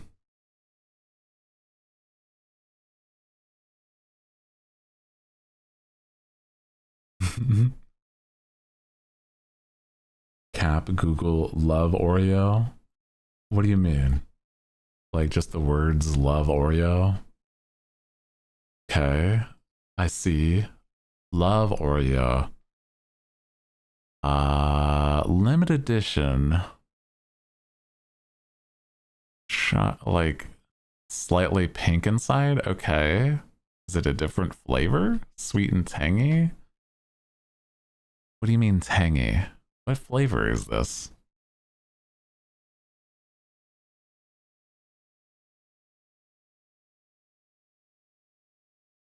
What is it trying to be? Tangy Oreo. What do you mean tangy? Like, I'm very confused by that limited description. What does it taste like? Raspberry? Maybe. It's slightly pink. I mean, like, okay. It's a cookie. That's what I'm saying. Is like, what do you mean? It's a chocolate cream filled cookie. What do you mean tangy? What? I also don't think I've ever seen these cookies or these Oreos. Hmm. That's weird. Sorry, I'm just like, maybe I'm a little too passionate about this specific, but I'm just saying, why are they like this? I don't get it.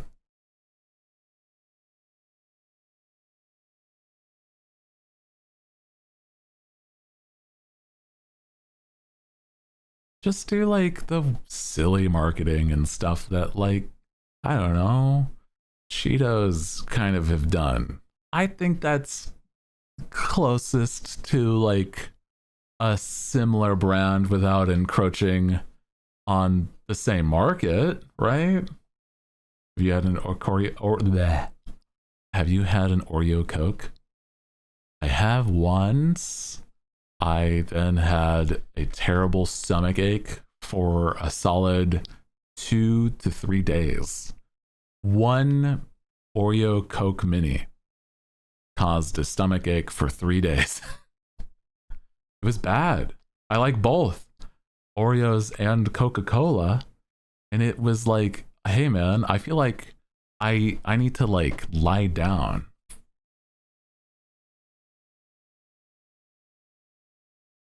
Then I drank the rest of them. Oh no. Oh jeez. Yeah. Oh god. Oreo Coke sounds weird. Yeah. I hope they don't do it again. Like I said, I felt a disturbance for the entire time it was in my system.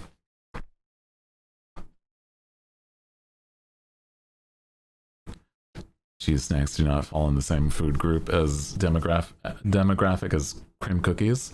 Well, that's what I'm saying is that they could, like, if they want to do radical marketing, Oreos could do this shit that Cheetos does, and nobody would bat an eye thinking that they're copying Cheetos unless they had, like, I don't know, some sort of mascot that was in accordance to that.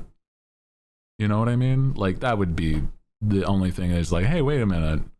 Ever since they started being weird and radical, Oreos is now also introduced a leopard as their mascot. What? Oh.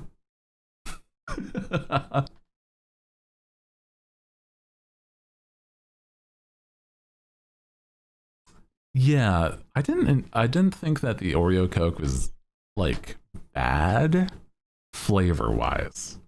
It was the aftermath that destroyed.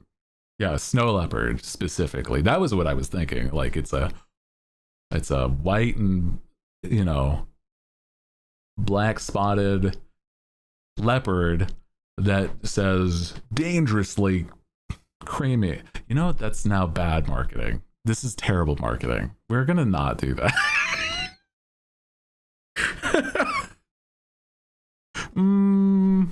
No, I've thought about this, and now we're bad. Now I'm saying this is a bad idea. A zebra? You know, that's also something that would work. True.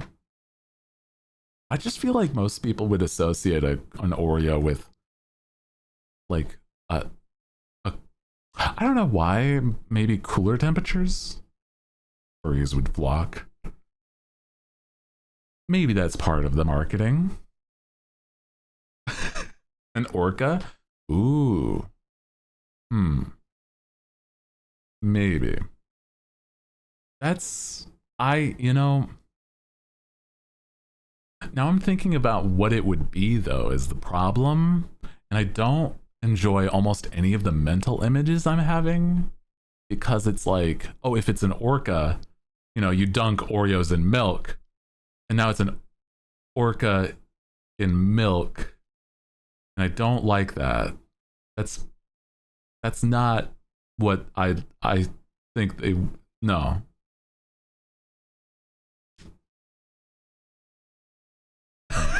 Orcas terrify you, though. I would never eat Oreos again. I understand the fear of orca. I don't think it would sway me enough. Zebra cakes took zebras. Well, I mean, they just have to market it in different ways if you know. Also, I don't think I have to say this, but it's that not a soul would compare them to a zebra cake, okay? I feel like zebra cakes are a treat you have once and you're like, oh yeah, I had that once. I don't remember entirely, but I don't think I enjoyed it that much. Me just coming out for like zebra cake's throat, man.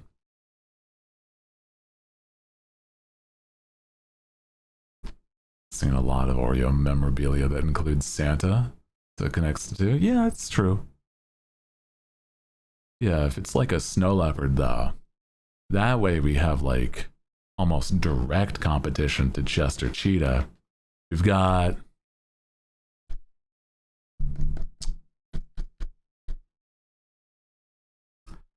what would we call this said Oreo mascot, though?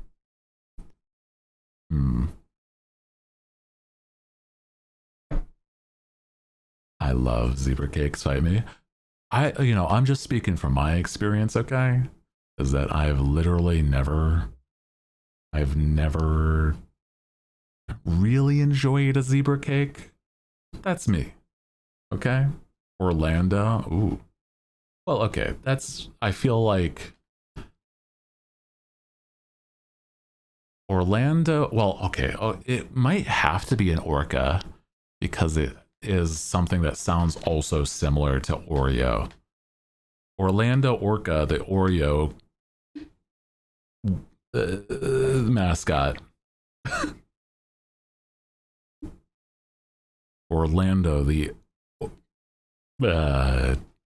Oreo Orca. Yeah, that works.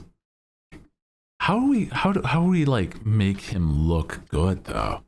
You know what we do? Wait, hold on. That's it. That's what I was gonna say. We make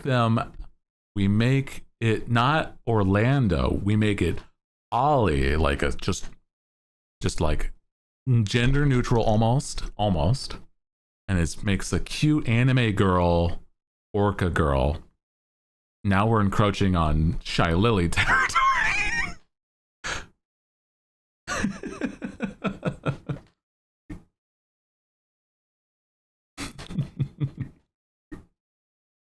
As the VTuber cycle goes, yeah.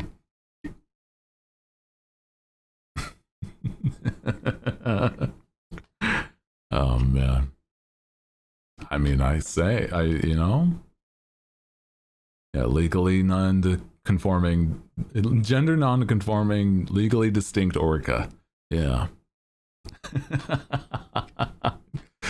It's so silly.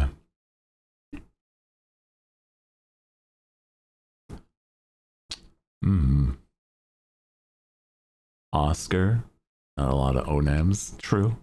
That's why I was like,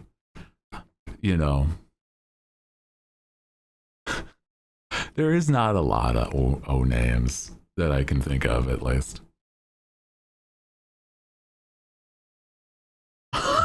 Their signature phrase, omp for the Oreo VTuber orca. Omp. What is this reference to? God knows. They'll never say. At least not outright.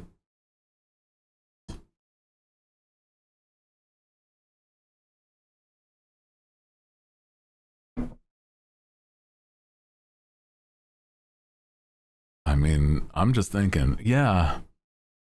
The only other thought is like, yeah, it's just basically you gotta have the black and white theme. Orca is on point with the black and white theme, and on top of it, has an O name that you can be alliterative to be part of Oreo's branding. It's pretty good. It's pretty good. Penguin.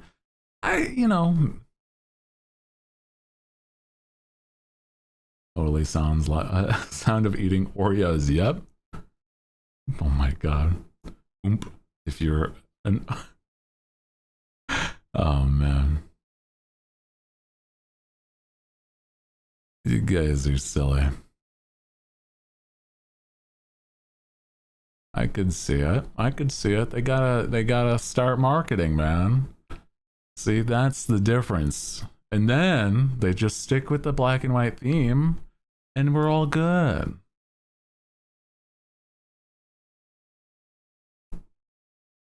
Hostess cupcakes are penguins for Mexico? Oh, I didn't know that. Guess so.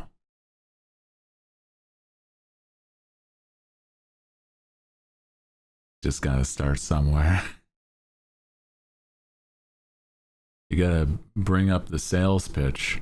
You know how there's like certain brands that have VTubers?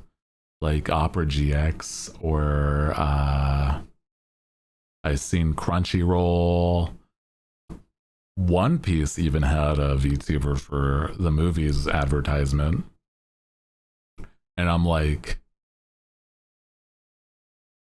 hey man, hey, Tony the Tiger did really well. Maybe too well, but you know, if they were prepared for that. You know, the Vatican VTuber girl.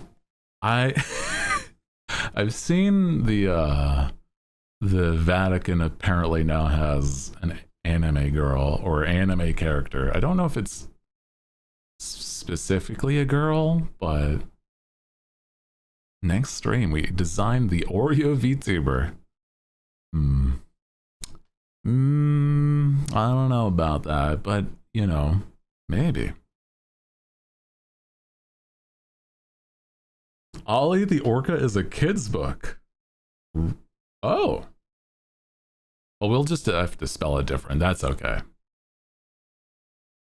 Do you believe it's a girl? Okay.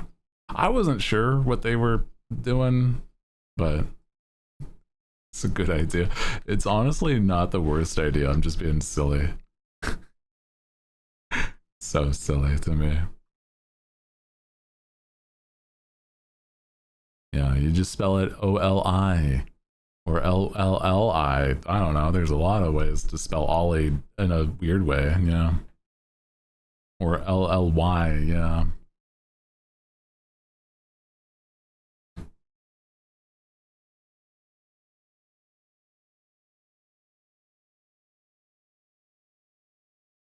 Ole. No, I feel different.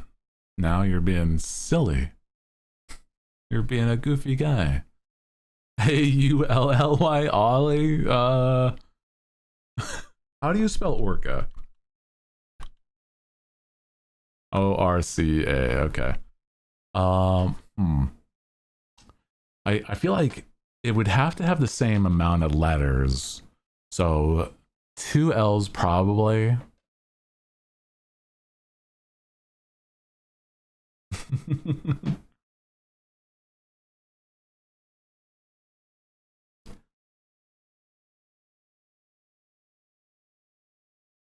Oily.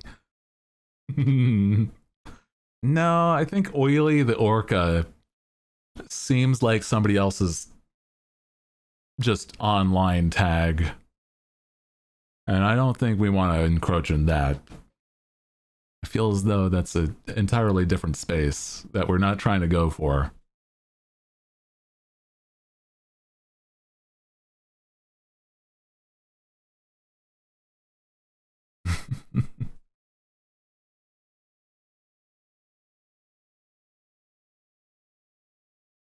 Oprah? Oprah the orca?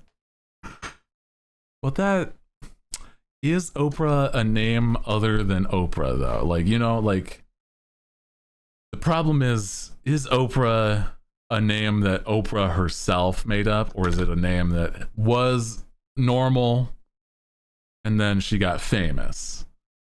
I don't know. Maybe we should call them Bao? Yeah, true. Just call them Bao the orca.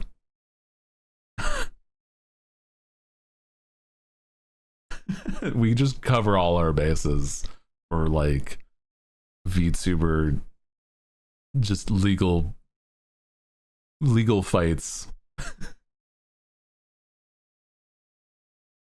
Okra the orca? Oh. Oh my god. That's her actual name? Well, Bao the whale is somebody else entirely. We're just thinking about Bao the Oreo orca. Different. It's different. It's not infringing on anything. Right? I mean, they're also a whale, but that's besides the point.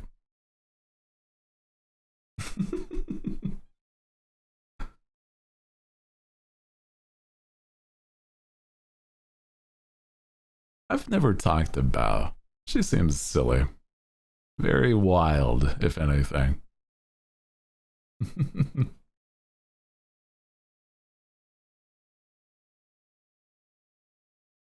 But probably a funny conversation to say the least. Ori the orca? Ooh. Okay, no, I got it. I just remembered another good O name. Actually, would be pretty cute. I think she would bark at you. Maybe.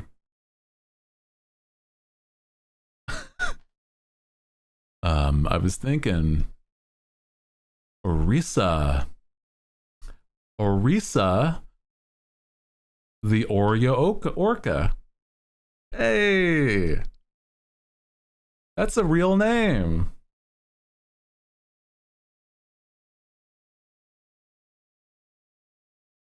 It's like the Overwatch hero. Yeah, I mean, but it is a real name. And it's like, you know, Oreos, Orisa. Sure. Now design her. Oh, man.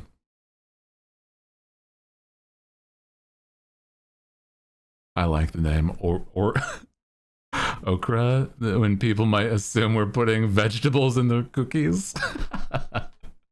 No. Damn. This is good. 10 out of 10. I think we have it. True. That's what I'm saying, man. Orisa, the Oreo orca, for their new VTuber. The Oreo orca VTuber. Okay, you know what's wild? You need to find a way to like pitch this to Oreos, right? And then just like we make the design and everything, we just like then, hey man, here's a sales pitch. Orisa the Oreo orca VTuber. It's a marketing thing that, you know, you like the weird marketing, I get it. This way you do a whole thing and you just run it like the TM that shit. True. We gotta brand it. Well, how do we like brand it without like encroaching on, like, how do we like go to the you know, the business bureau and be like, hey, I don't actually know what you do to get like a trademark or whatever, but it's like, you know, here's my chocolate cookie, or chocolate and cream cookie uh or orca lady mascot that I'm now trademarking. Like what do we do with that? Like how do you do that? I actually don't know. And make the model, sell them. The IP, make millions. Okay, yeah. Well, I can't stream it probably, right? I'd have to like do this in private. Just to make millions. Oh man. Sales pitch to Oreos.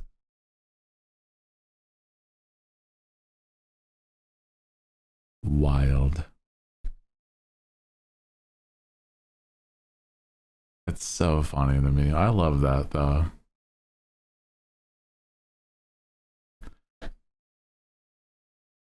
Evidence that you made it. Oh, it's true. The stream would be evidence that we made it. That's a good point. That's a good point.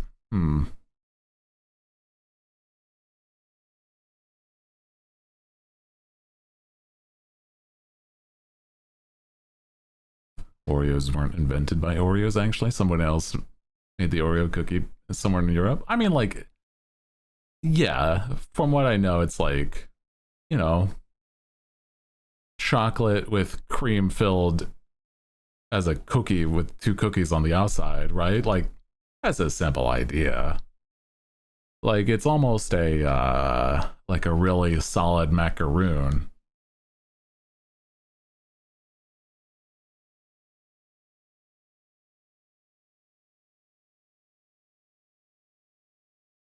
What did I come back to? I think that you aren't weird enough if you think that that's a valid question.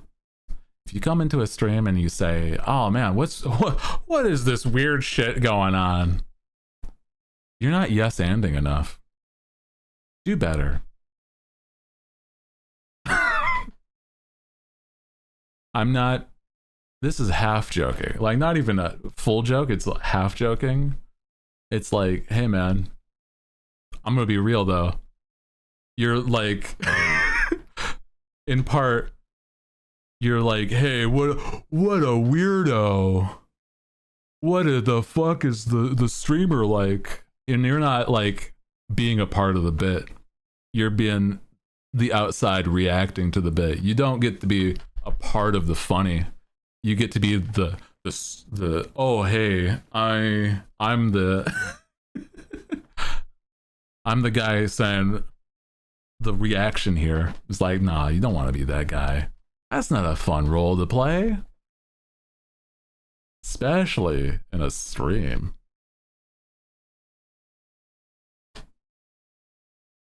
Hydux.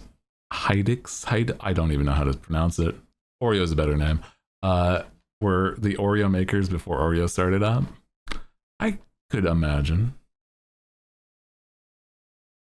Hydrox. Sorry, I was misreading that entirely. I don't know why. Maybe it's just small text on my screen. One chat is a little smaller on accident. Not like screen size, it's more like text size. There we go, I fixed it for myself. Sorry about that.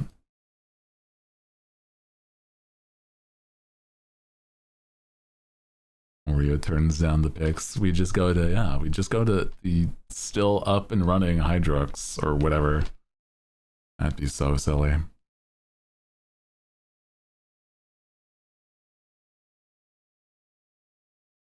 Hey man, all I'm saying, if you want more funnies to happen, you gotta be part of the funnies, encourage the funnies. Don't make the streamer feel like the weirdo.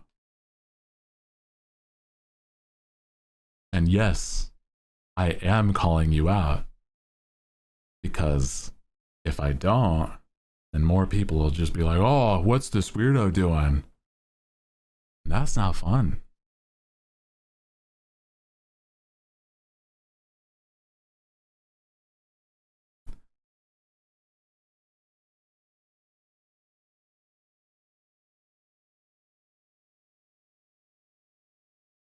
Oreo started a production in 1912. Oh man. Yeah, Oreos are over 100 years old. That's crazy. I don't think you really want to eat a 100-year-old Oreo, though.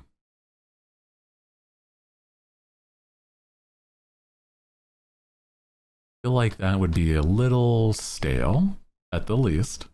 Just a little bit. And then, you know, probably just bad for your internals. I don't know if it would even be the same recipe either. Like, what would be the OG Oreo recipe?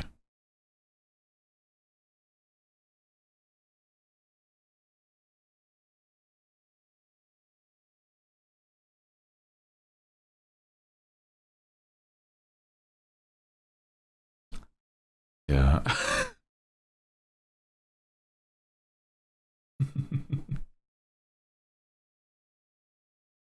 They aren't fruit. Yeah. You really wouldn't want to eat a 100-year-old Oreo. This is just general advice. Yeah, don't do that. Yeah, don't eat a 100-year-old Oreo. It's probably bad for your health in a lot of ways. You're gonna start sealing, you know, you don't know what was in that recipe. It probably tasted better back in the day. Maybe.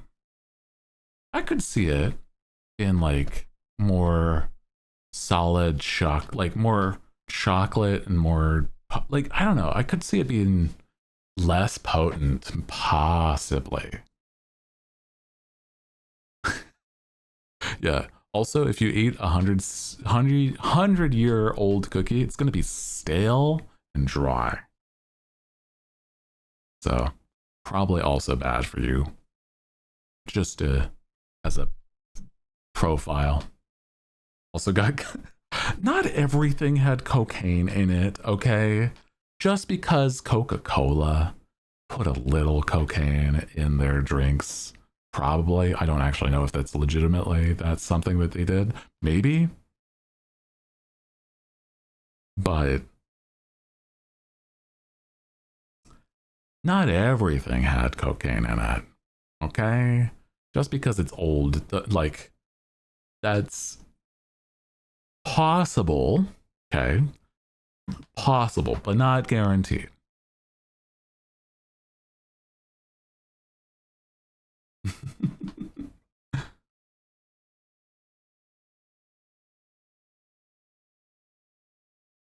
or asbestos. True.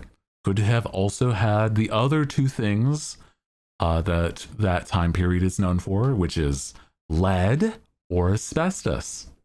You know, that could also be in the Oreos. You don't know. And they had to change the recipe, and that's why it tastes what it does now. Imagine.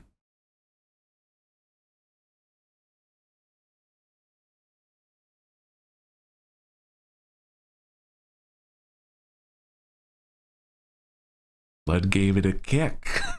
Yeah, it gives all a little bit of that kick that needed. Radium, they also had that. True. Yeah, just a little radioactive. Just a little bit. It's spicy that way. But you won't feel it.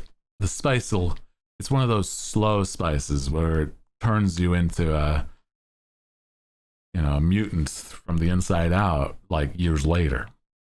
Yeah.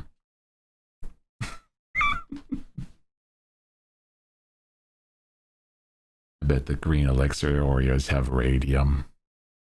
You know, they might be changing it recently so that they could have that. That's a good point. You know, we'll have to see if it glows in the dark. Is there any food that like the food glows in the dark, right? Because that I don't think is supposed to happen. But I feel like that was a 90s or early 2000s thing that was everywhere. And I'm like, there's got to be in like one or two foods that glue, like, yeah. I I'm already sure I glow in the dark. Well, that's besides the point. You're just craving that radium, okay? A little bit of crunch is gonna go a long way. That Mountain Dew does. Well, what I mean is like how you get those glow in the dark stars and they just glow like that. That's what I mean. Like, it's different if you put a black light up to something, okay?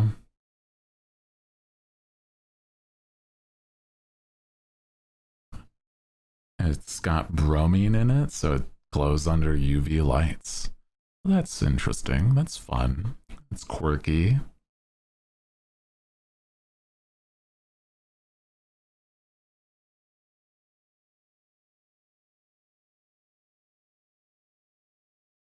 Sounds familiar. Also had green and purple ketchup. I remember that. It was like a collaboration with things like Shrek or whatever, and it made it like ketchup like ketchup green, or it wasn't even a collab. Some of them were just like, oh, we're just gonna make it green. It's like, why? It's like, we can. Think Buff has a cup of radium? I hope not. I really don't. I hope she does not. That would be bad. Maybe.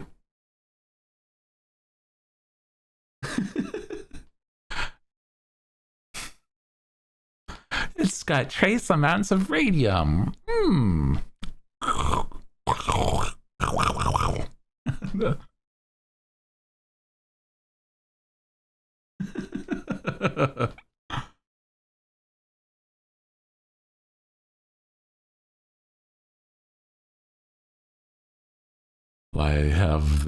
We have the technology to make it green, so why wouldn't we? That's what I'm saying. You think thanks, gamer subs. Crunchy crunch. Your organs are now neon. Yeah, that sounds like a bad idea. But, you know, you only live once. So, who's to say that's not how I want to live? Live my life like an axolotl, having transparent skin so you can see my glowing eternal organs. I don't think they glow as axolotls, but like, I think a lot of things like that are transparent.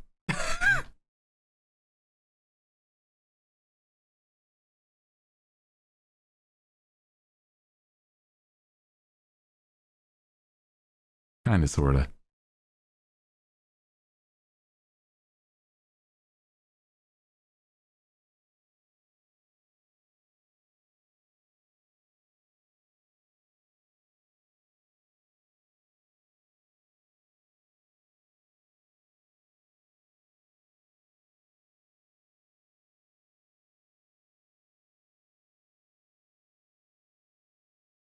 Speaking of, should I eat this fruit that I have, guys? Just found this. Sorry, let me just show you a picture of it real quick. I found this on the other day. Should I have this fruit? Looks pretty tasty to me.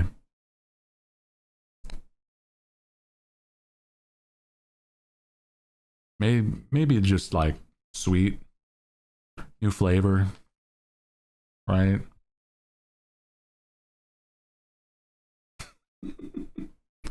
I don't think anything bad will happen. So why not? Makes you really silly? Ooh, true. It may make me really silly.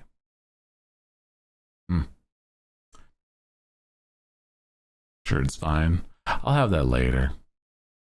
Snack later.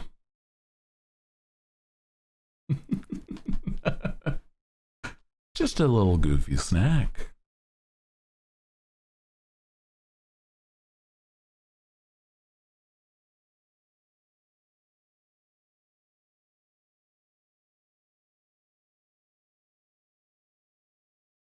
Don't you have to swallow the whole thing?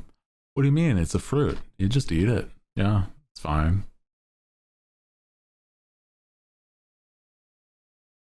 Be bouncing off the walls from how tasty it is. Yippee!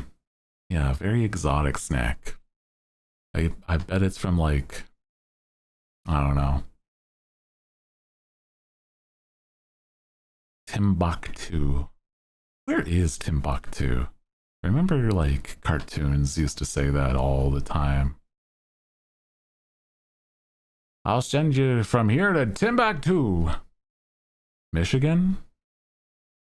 Huh. Okay. So if you like in upstate New York and you get sent to Timbuktu, it's like you're not really going, but well, no. Where's Michigan? Lake Michigan. Okay. Yeah, it's like it's still not that far. Or Kalamazoo. I think they're just funny words that people like to say. Timbuktu to Kalamazoo.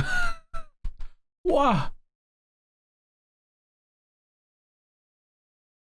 It's in Mali, which is a country in Africa. Oh. I guess there's also, yeah. There's probably a few places named Timbuktu as well.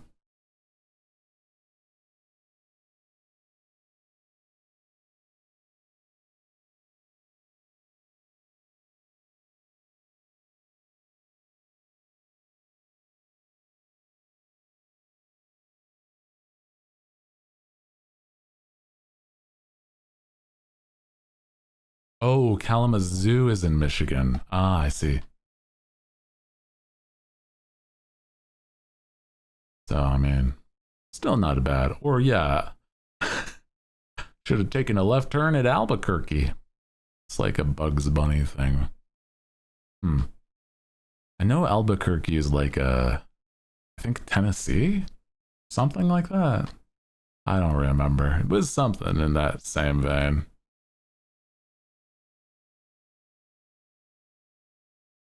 New Mexico? Oh.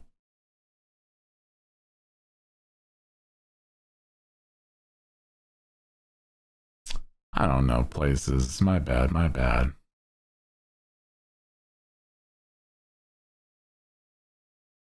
Weird Al did a whole song about it?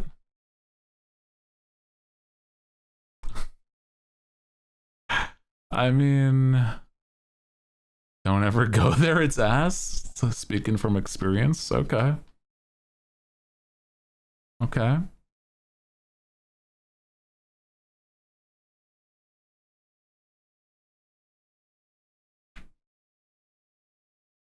Noted, noted.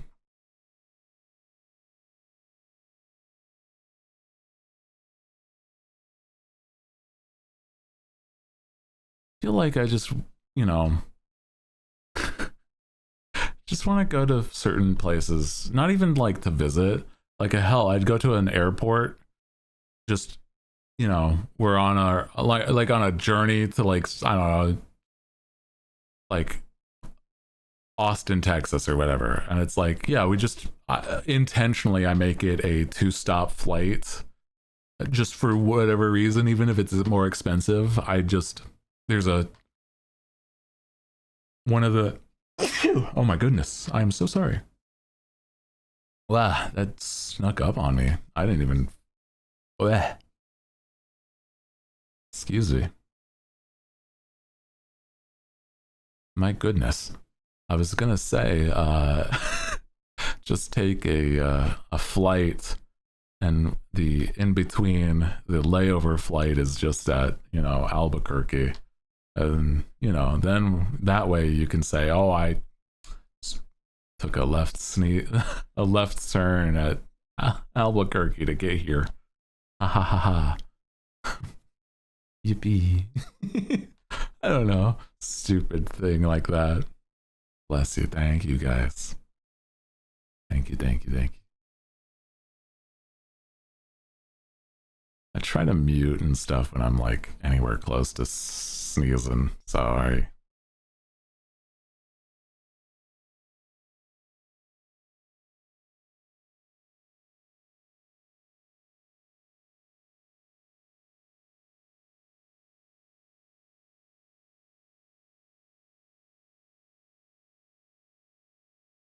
isn't I want to also like, there's certain places that I'm like, I would love to visit just for like one store. Like imagine going across the nation and finding all of like, I don't know, having like a really wildly expensive trip to all of the world's Build-A-Bears or something random like that. Just make a bear for every Build-A-Bear in the world, or in the nation at the least. And I'm like, that would be crazy, but it'd be a funny video. Or fun video at least. Sometimes I have like ideas like that, but I'm like, I have literally no way to even do them because, you know, just costs so much money. I want to go explore the big city nearest me. Would you get the same bear each store? I don't think so. That's another question. Yeah. I mean, that could be kind of interesting. I saw that with Rainforest Cafe. That's my thought. Is like, I know that the dude that made that video, he had he's really funny. And I'm like, that would be a wild time. Probably very expensive, but a very wild time. Especially since he made it a road trip as well. Just imagine like road tripping and filling like a van full of each of these Build-A-Bears. There's probably so many more Build-A-Bears in general though. Like imagine.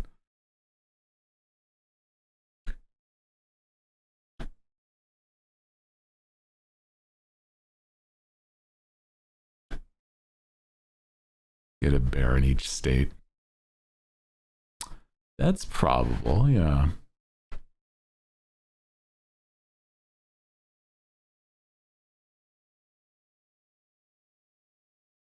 They had limited editions, but not a lot of people wanted them. I know there's like limited edition stuff in Build-A-Bear all the time too. Imagine all the defunct Build-A-Bears. Ooh. That is an interesting idea where it's like certain ones would absolutely have way more quality than other ones. Like certain Build-A-Bears would be like so much better than others.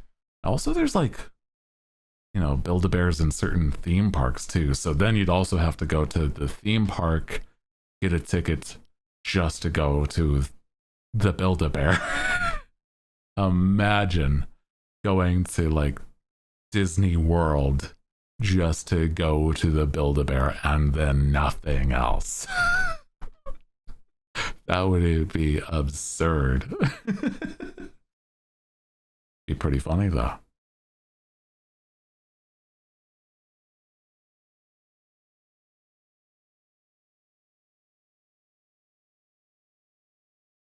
There's also like gotta be other things that would maybe be easier. I'm like, what would be a chain, not restaurant, but like a chain store or something like it that would be on the same level as like a Rainforest Cafe? Because they're like sparse enough. Rainforest Cafe, and then the same dude, Tednificent, did one for what's it called? Margaritaville. Yeah. All of the Margaritavilles in the country.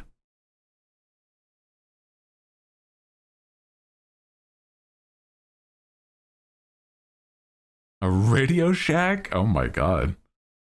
What would you do at this specific store though? Like, I guess it makes sense that for a restaurant you eat at the restaurant, but I'm like, Best Buys?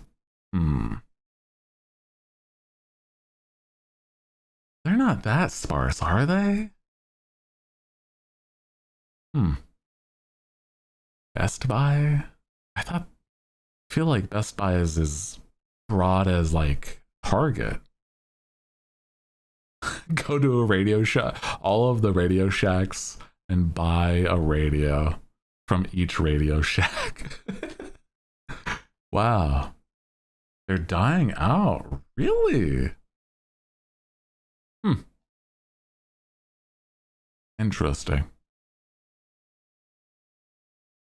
My thought was like maybe go into a Michael's, like every Michael's art supply store.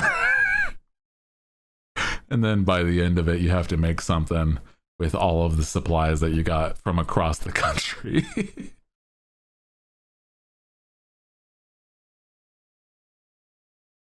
Because I feel like that would be still like as, like there's a lot, but not, I don't know. I guess there's like still a good number. I don't know. Hmm. Or Joanne's. There's specific stuff for sure, for sure. It would be a killer video. No, I think it would be so good as a video, but it'd be so expensive to actually do. But maybe eventually something like that, just to be like, oh, fuck it, let's do it. Like a crazy video like that. That'd be cool. Tell it like a story time video or something.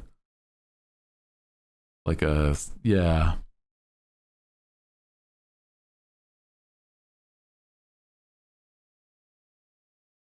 I could see it.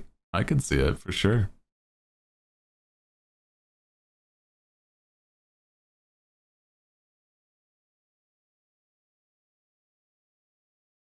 Hmm. Ooh, oh man.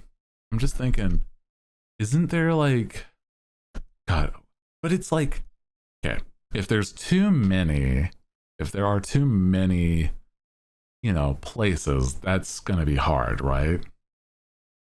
But if there's like only a limited number, right? Like like a rainforest cafe or a Margaritaville, that makes sense. Have to go. Bye bye. Take care. Take care. Appreciate you coming on by as much as you could. Enjoy fish. Yeah.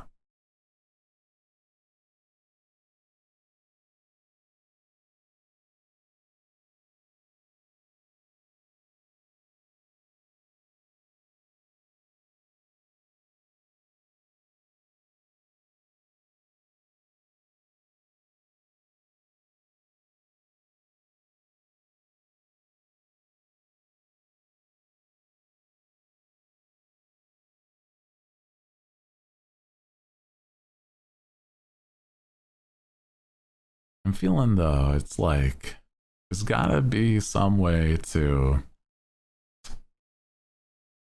Hmm. Is there like Lego stores? That could be fun. Wait, hold on. Like a store, like Legoland, I know is a thing, right? Oh, imagine this. Going to like each of the Lego stores, because I don't think there's like a crazy amount, but like enough that's like, okay, we got something. That could be interesting. Not even a joke. That could be a that would be a wild but really good video. Make something at each Lego store. There's 99 in the US. Oh my god. I thought there would be less.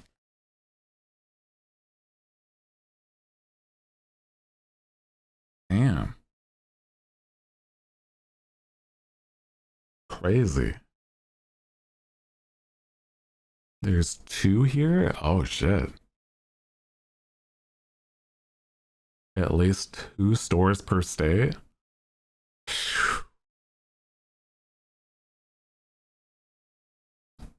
That would be like, that's just your like big project for the year or something.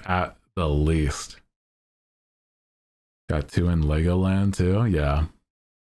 I would think that you start from one side of the country and then you work your way across and then you end at Legoland. That would be a banger video.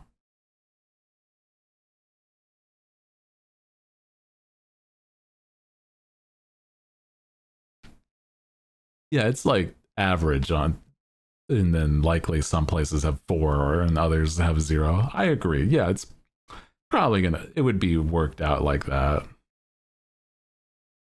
But I'm saying, man,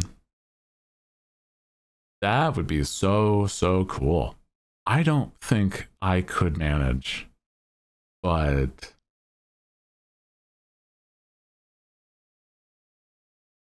God, if I was a rich man, that would be a video I'd want to do, man.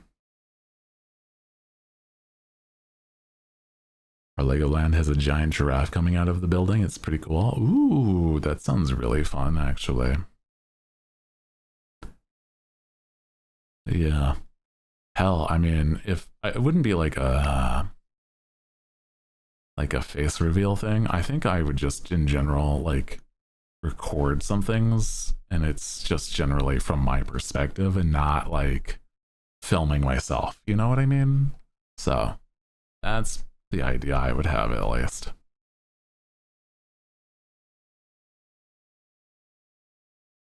That's fine.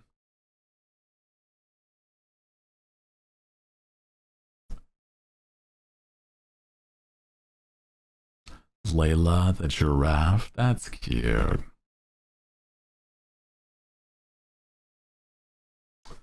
If you had infinite money, what stupid something stupid you'd make? Well, I mean, my idea would be like a show at the least. And then that's not even stupid. That's just like that would be I would love to do that. Like an animation. Like imagine like a Castlevania, but like not in Castlevania, but like made by that similar studio about like, you know, my story or some, not like my story, but like, you know, a story I made. That'd be cool as hell. Like a TV show. Yeah. Mm-hmm.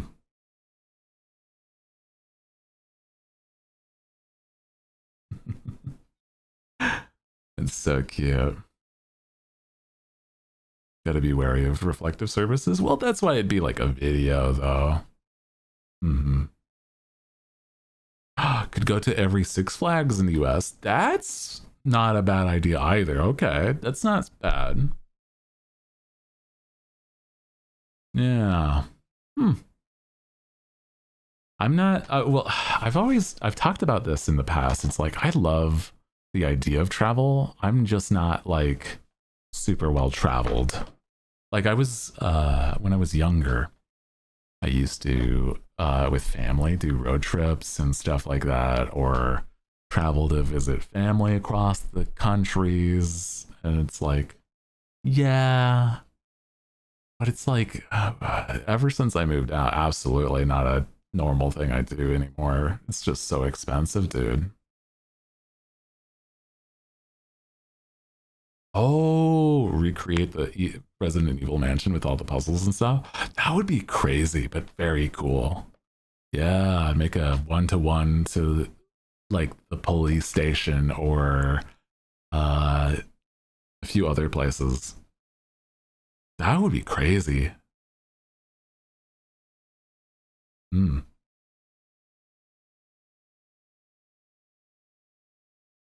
I think that like I don't know. A lot of my ideas would probably either a movie or oh geez, a game. Making like a straight up fantasy game that I have like the dream of, or in general like a series. I don't know. Like I want to make cool things, right? And it's like it's not even for the funding or like to like oh it's a project that would make money. It's like I just want to make things that like people would love. Just full send passion project. Yeah, the pirate game people would actually want. Oh, true. A straight up AAA pirate video game. If that was like infinite money, for sure.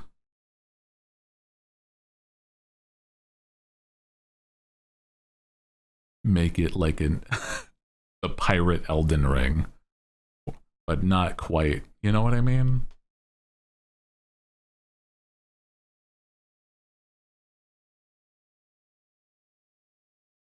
The DLC is Neverland. The normal place is like the fantasy stuff involving like normal piracy, but like then you get really kooky.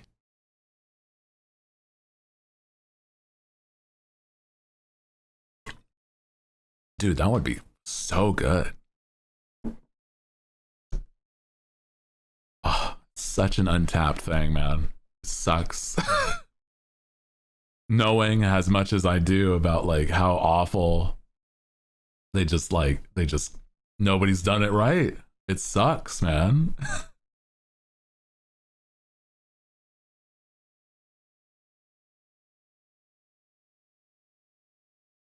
Oh boy, that would be very cool. There's like also other like my idea for something like that, it would possibly be more closer to like the Fable series, if you've ever seen that. Like or the games, if you've ever played those. That's what I mean. And it'd be like you're really customizing your dude, but it's like really fantasy, right? And I think that works really well as an idea. Right now, the best pirate game is Sea of Thieves. I feel like it's one experience, and I think it's not a bad one. It's just very, very limited. And my thought is with Sea of Thieves, you're limited to so much, man. Like what I'm talking about is fighting Davy Jones in a whirlpool whilst shit's going crazy. Even stuff involving like Pirates of the Caribbean seems mundane versus what I'm thinking of. I'm talking like high fantasy. Yeah, like summoning old gods. Like we're talking the eldritch that lives below the sea and that stuff. Like that's, you know, it's so limited. Oh man. Oh boy.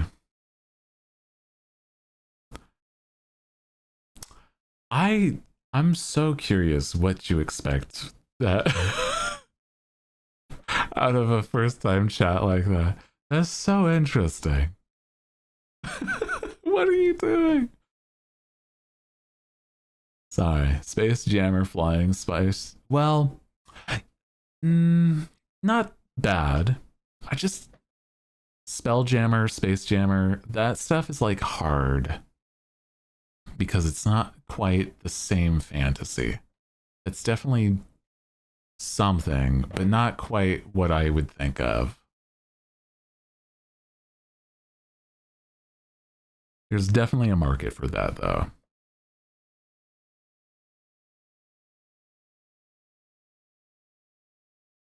My thought is like you are one man. You I don't know. The goal would be vague. Maybe stuff kind of I don't know. It'd probably have more story than like more a deliberate story than a Elden Ring or FromSoft thing. Yeah. Space isn't the sea. I understand. No, I think it's something that actually could be expanded upon though in a way. Like imagine it's instead of like you know space, like you get to the quote unquote edge of the map, you know, because a pirate map and edge of the map is being like, oh, you're sailing off the course, and it's like, oh, you sail off into space, and it's like, that's something. That's close.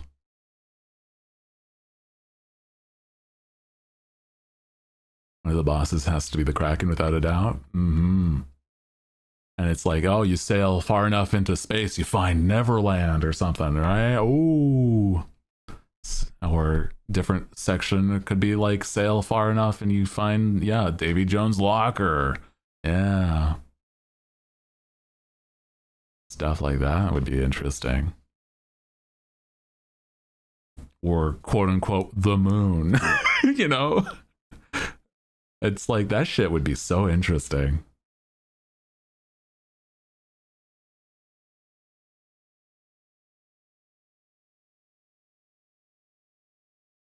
But it's all like just connected by the sea.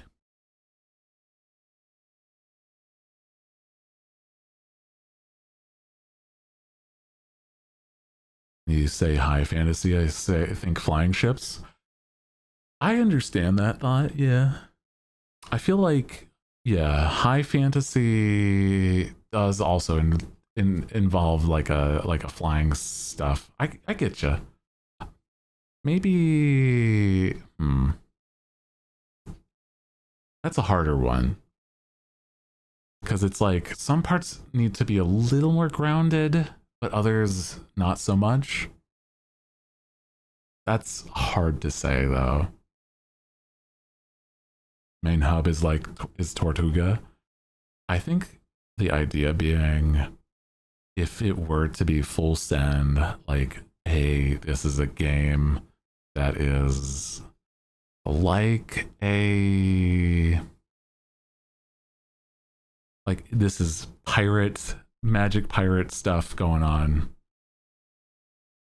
It'd probably have to be somewhat based in like certain history things to get that feel, because it's like, oh, you encounter stuff like Blackbeard or stuff like, you know, people that you would think about in history or adjacent to in history, maybe, but not like straight up, this is the events of a historic thing or alt history, right? That's my thought. Like how this is probably one of the better examples, like, just because it's the pirates and it's got the better uses of things, right? Like how One Piece uses names from real pirates and sailors, etc., but it's not a history thing, you know? That's partially what I mean. And it's like really weird fantasy. I would say One Piece is decently high fantasy. Not high fantasy, like you know, cast in, well, I don't know, there is magic, but it's different. You know what I mean? The magic is like more akin to a lower, like, or mid fantasy, but like there's definitely fantastic things in One Piece. Narrative balance, who's flying ships and why. Yeah, no, it's true. Like there's probably stuff like Sky Islands and stuff, but it's different than sea pirates, etc.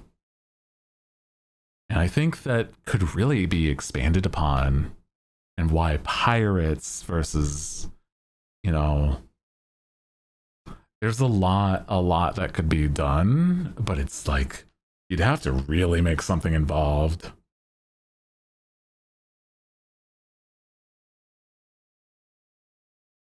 Yeah.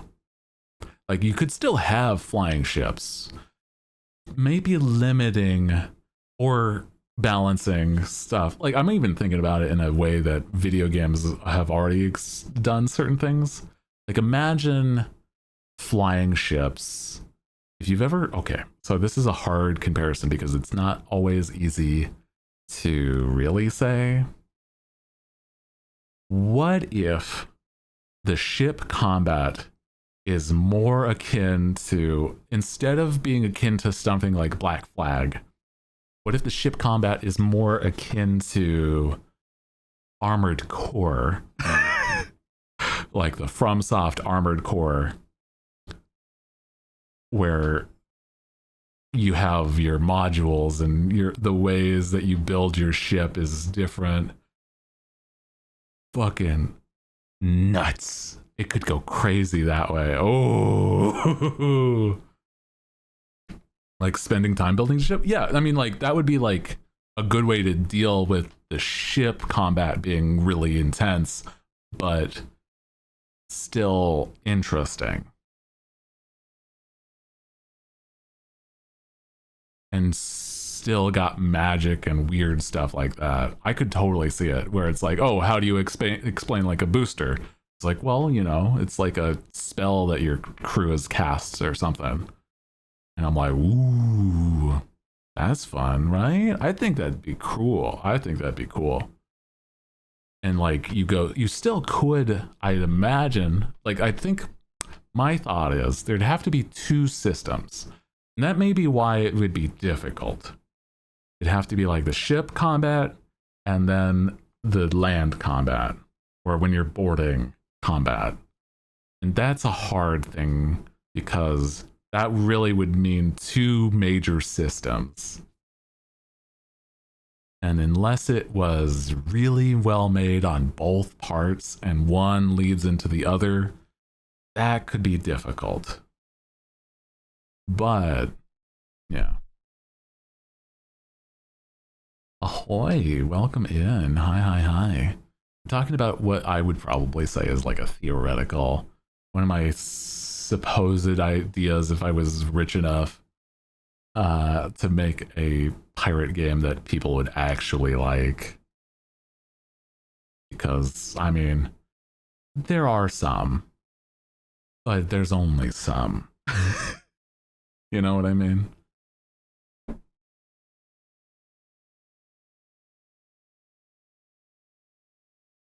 It's hard because it's like the biggest idea that why pirates are cool is the exploring and the cool stuff in that. The like navigate, like the people have like really iconic views on it, right? And I feel like it would be so difficult to really manage. But I feel like it would be so interesting. And their wits and bravery. Yes, I agree. Most of the time when people talk about pirates and what they enjoy about pirates, including myself, is the fantastic parts of it. Not even really entirely the historic elements, but that can help stuff balance. If you make yourself a cannon ship, would disincentivize boarding and not playing with the other games, or vice versa? That's true, but that may be partially, you know, yeah, if you were to make a ship that's more primarily, hey, we take down other ships with our cannons, etc., instead of boarding, that's a harder one too. See, there's like a lot of thoughts that would have to go through that, you know, honestly makes sense. Because it's like the fantasy parts of all of this, my thought is possibly how this works is generally it would be like the ship combat being like cannons and stuff. Yes, there's a thought to do boarding. That's a hard one because it either would slow down things or stop things in its tracks. But in order to still have like the fun stuff where you are your individual self and not a crew, having those sections where you're just running around on islands and stuff, doing that. So it's like there's the two halves. And I think to really balance that, it would have to be like you separate that almost entirely. Where it's like you can't really affect the things on the islands with your ship. But then it's also like, well, if I am this kind of dude on my boat, why couldn't I also do some things like that whilst I'm still doing the boat stuff?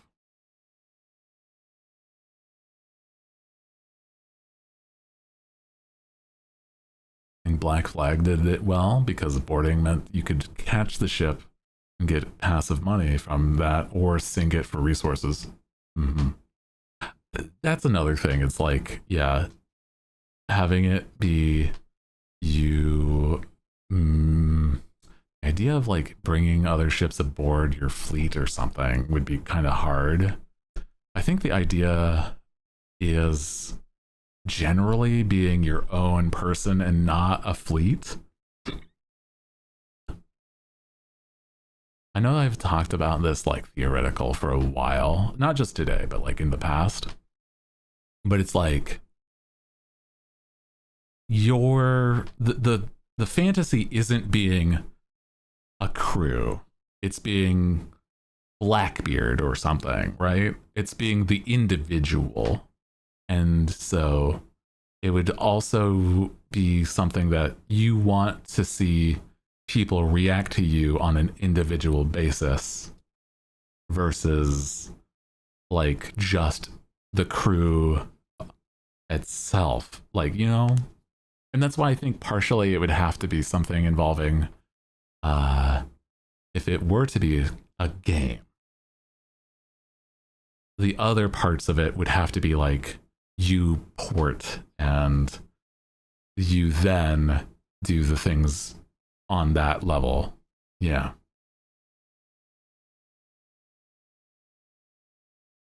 I'm reminded of that mini game from Sly Cooper 3 where you command pirate ships. Ooh, I don't think I've actually ever played Sly Cooper, but it seems like it'd be really fun. I want to play that actually as a series at some point. I just haven't remembered it in a free time where I could look into it. Oh gosh. Yeah, you're Luffy and not Don Creek. Yes, I know what you mean by that. Yeah. I agree. You're basically just, you know, your crew is there, but they're secondary. And like maybe you'd have like certain people a part of your crew and they're like story NPCs, etc. Because I think it would make sense to still have a story. But it's like, it would have to be like a little loose, right? And that's why I bring up the idea of like the Fable series, where it's like, you generally can do a lot of things for a long time without worrying about the main story. But there's also going to be parts where you want to progress in the story. I think that game, or that game series has like a decent balance. Like it's primarily a story, but there's still a lot of things to do in your free time.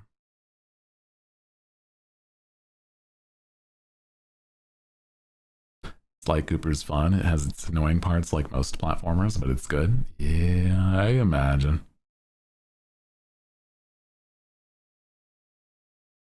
That makes sense to me.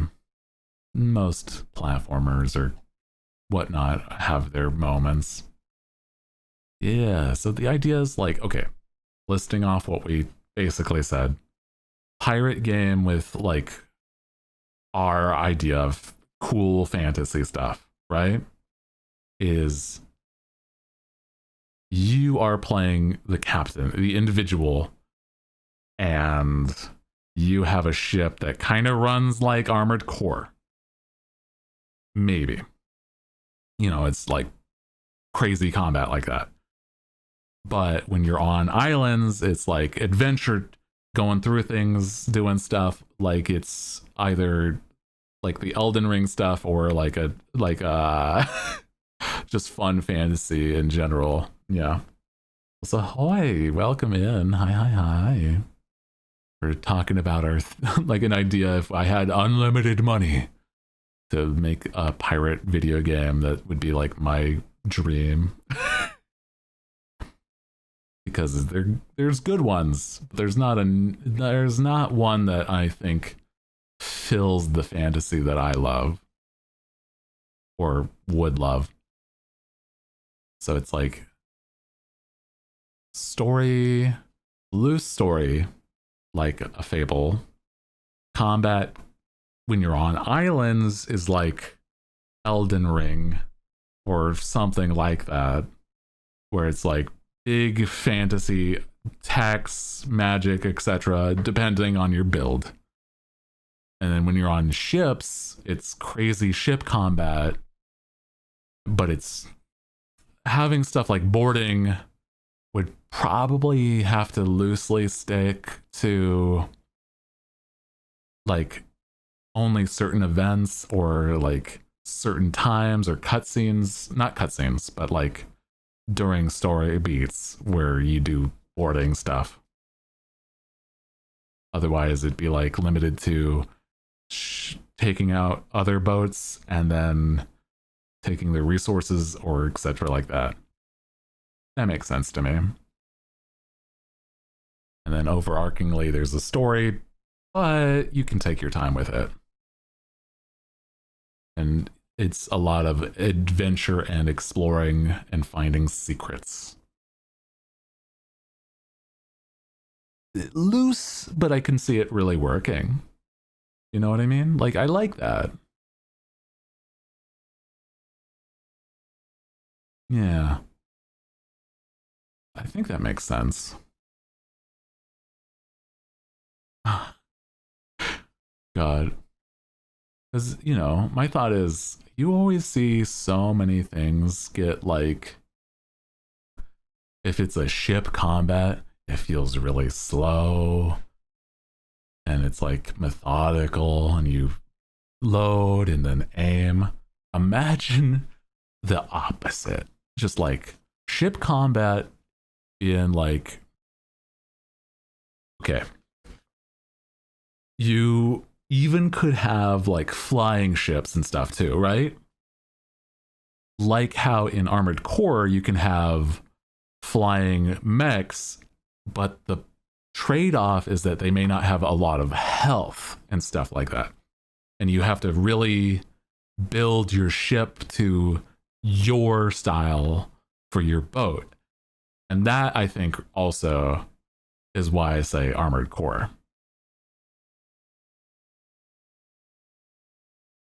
I think that makes sense to me.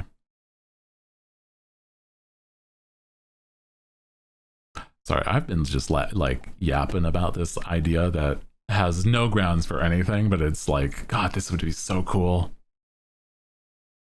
Oh well. You know what I mean? Like, that sucks. But, you know, I can't really do much about that.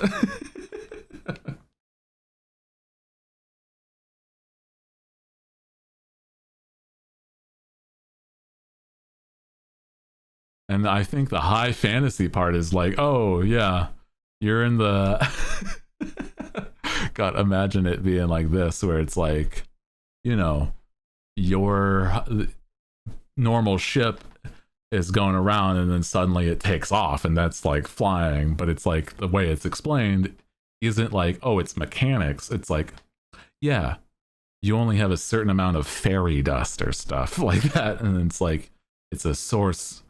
And if your ship is lighter, it can handle more flight or with your fairy dust and shit like that. And it's like, yeah, hell yeah. Oh,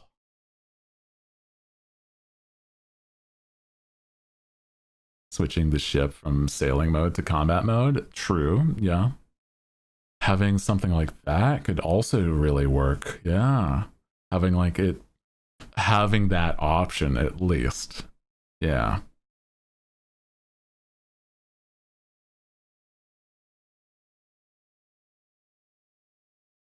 So many really fun ideas. Or even like, God, imagine it's like your ship with its being super, we're talking like weird shit can happen.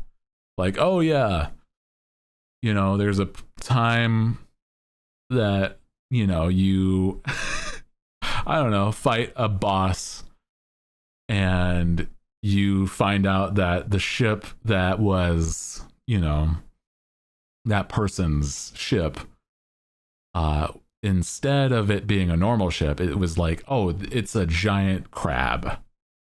And its shell on its back is where that person's ship was. And now you can just use a crab as your ship. And it's just a giant ass crab. May not be fast, really good in combat though. And it's like, ooh, good armor, good combat, not super fast, but it's tanky, right? Cool shit. I like stuff like that just would be so fun. Not a single thing is anywhere close to this idea though.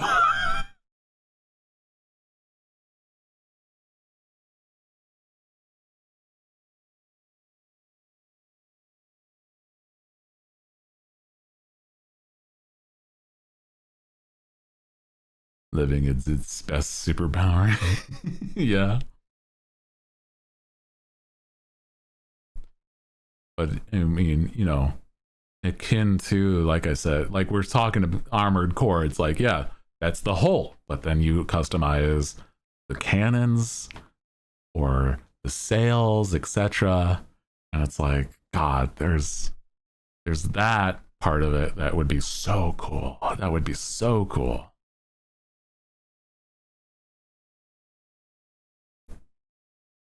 You know, instead of like, oh man, you know, it's like normally the crab ship when it was the other dude manning it, it's like barely had any sails because it's like, oh, it just, you know, went, right?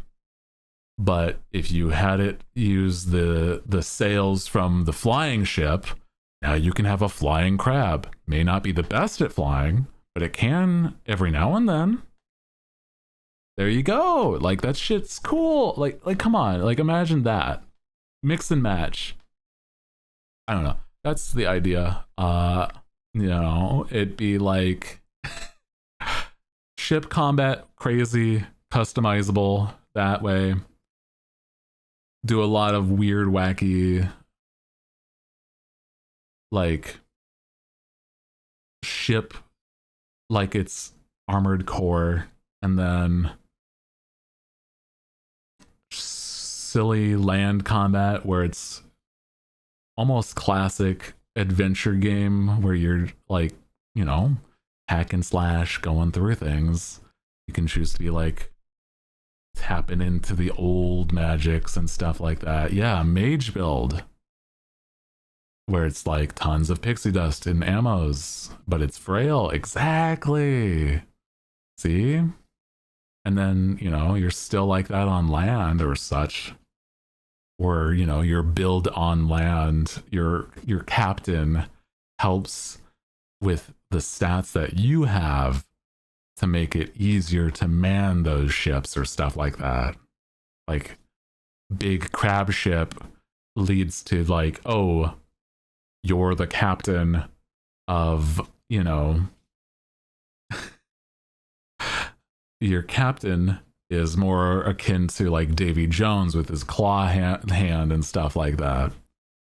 And it's like, you're really tanky and kind of like, you know, good damage, but you're very slow or stuff like that. Like, you know, it could be relevant to both sides. But that's the harder part where it's like, would it be limited? Like, would you be forced to, or would it just be better? I don't know. The idea is like having it be free because, you know, you are a pirate, do what you want because a pirate is free, right? But, you know, still mechanically make it make sense. Yeah, eldritch beings below the sea have cultist pirates. Yeah. I think that'd be fun. There's a lot of really interesting things. None of this has ever really been done in games, and I hate it. I just, hey man, can I make games? But the ideas guy help with the, you know, pitching. I don't know. Even then, it's like I'd have to just be my own dude and whatnot. Imagine pitching that to the actual FromSoft studio, though. That would be cool. Like, if it was like FromSoft's art style, art direction, etc., it'd still work. Absolutely. I feel like they're a kind of studio that would absolutely do it. And it's like, go all the way, like, go crazy.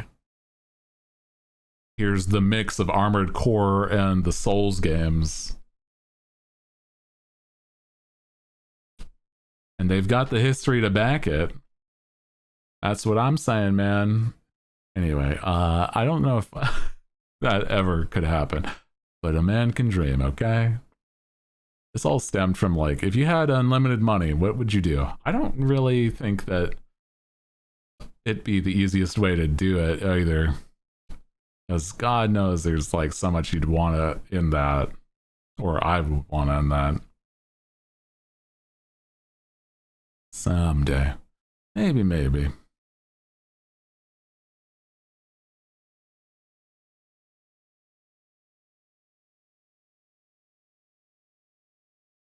I feel like there's some games that are closer, but it's still not quite there. You know, that's okay. More often than not, I'm like, you don't really have to have everything perfect, but you know, it's a fun thought experiment for sure. Mm-hmm.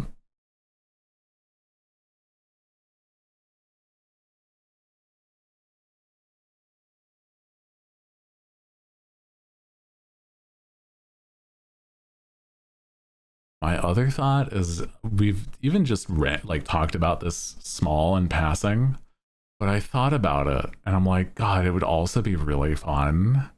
It would be like a fishing game with like RPG mechanics where you can have different classes be different fishermen and stuff. It's just like have a very silly fantasy fishing game. That would be so fun.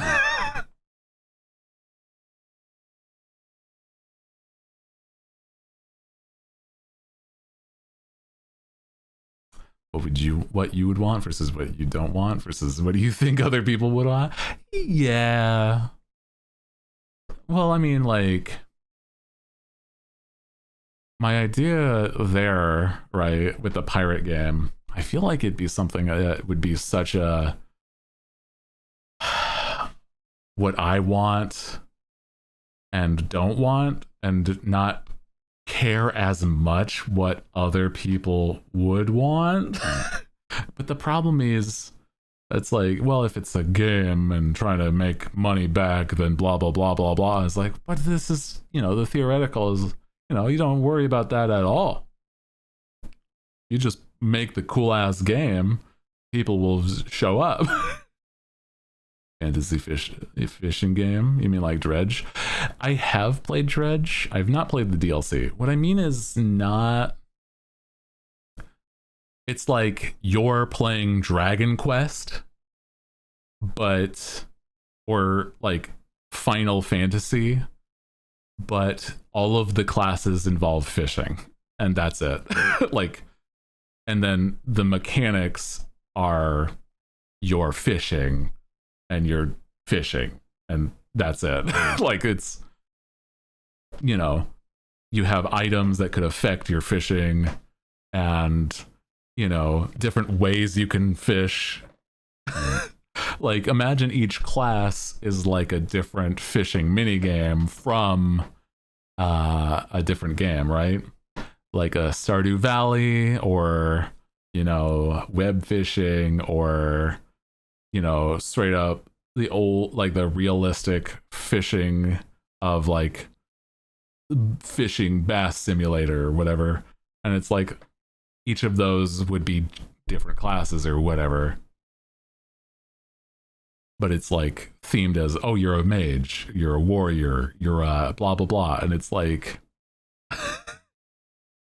you know, you have different QTEs, kind of like Final Fantasy 14 fishing, but you're more like involved, I think.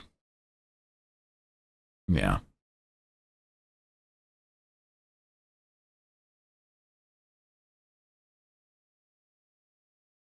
I still like high fantasy, so it's like, that's why I'm not saying, oh, net fishing or whatever. It's like, no, no, no, no. We're talking straight up. Like, I cast magical lure, and it gives me a plus blank. Like, it's like whatever. Or yeah, if you're like the barbarian class, you're harpooning for the fish, etc. Or like using your bare hands as a, like, noodling as a monk fisher. And martial arts. I punch the fish in its throat. It's like, oh shit.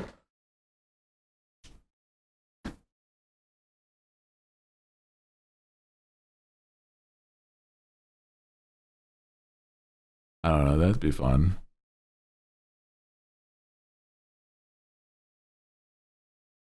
That as a whole premise feels like it'd be silly, but like, I don't know, it could do something. It could do something if it was actually fleshed out.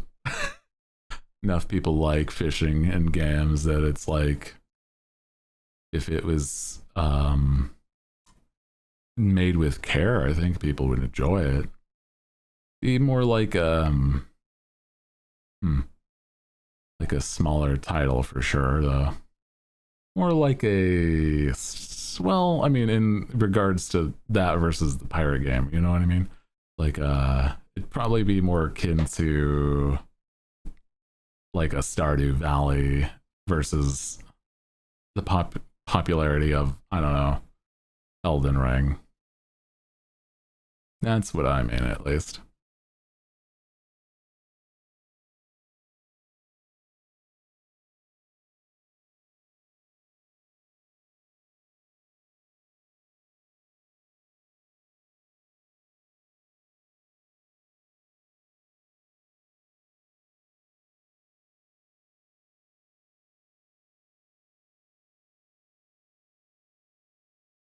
I like the ideas.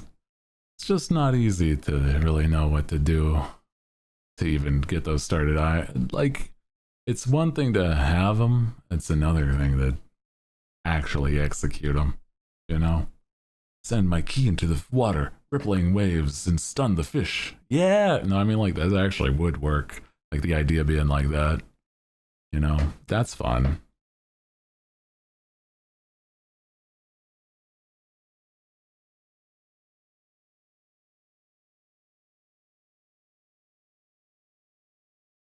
I think that'd be absolutely cool. Like I said, though, it's like, oh man, but what do I do with these ideas? I don't know. I don't know. Couldn't tell you. No idea. That's fine.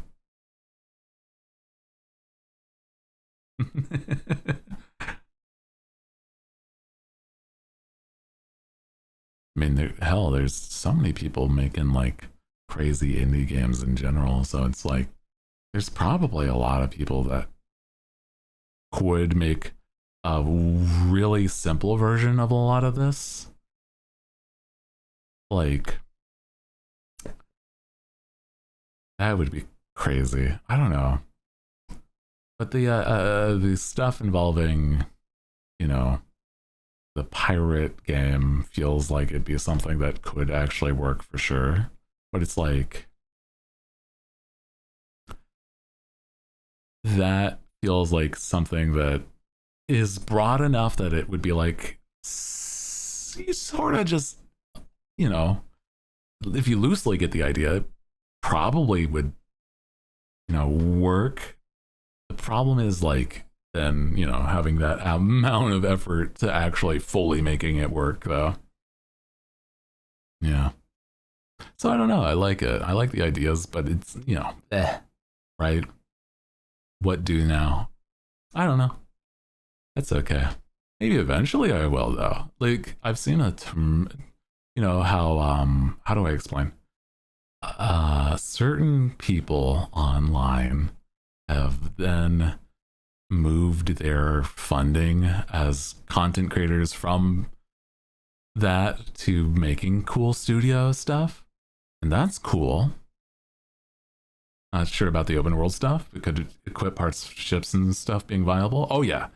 Yeah, that open world stuff would be like more if everything was like the best version of everything, right?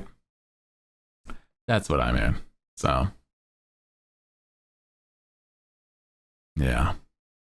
I totally get that though.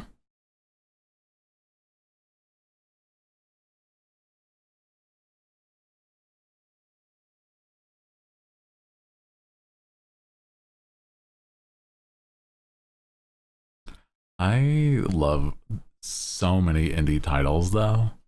Like stuff involving it's like Balatro is one that I'm like, it's so nice. I know some people are, you know, that don't know or haven't ever seen it, see it on the Game Awards, right?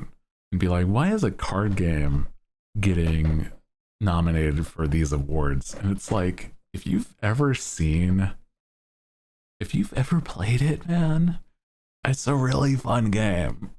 But I understand that it's not always everybody's cup of tea if it's like, you know, it's just like I don't know, stuff like that. But it's like that, or seeing the crazy success of Lethal Company. I was trying to remember the name. Lethal Company is crazy good. Or the cult success of mouthwashing, or stuff involving what's a few others I'm trying to remember. Buckshot Roulette, I think, did really well on at least a lot of social media. And so it's really interesting. So I don't know. There's just so many indie titles as well. And then, you know, not to mention stuff like Stardew Valley is solidly indie game that I just love. Love seeing super nice farm simulator. Can't wait for, you know, the not sequel, but like the second game that man's making that's similar but not the same.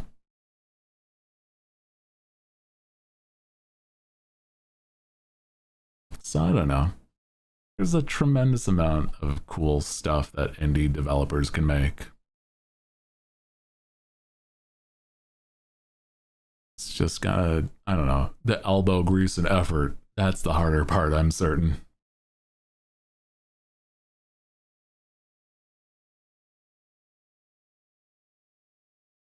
Also makes me think of I don't know, certain other shows and cartoons, etc. Like, dude, imagine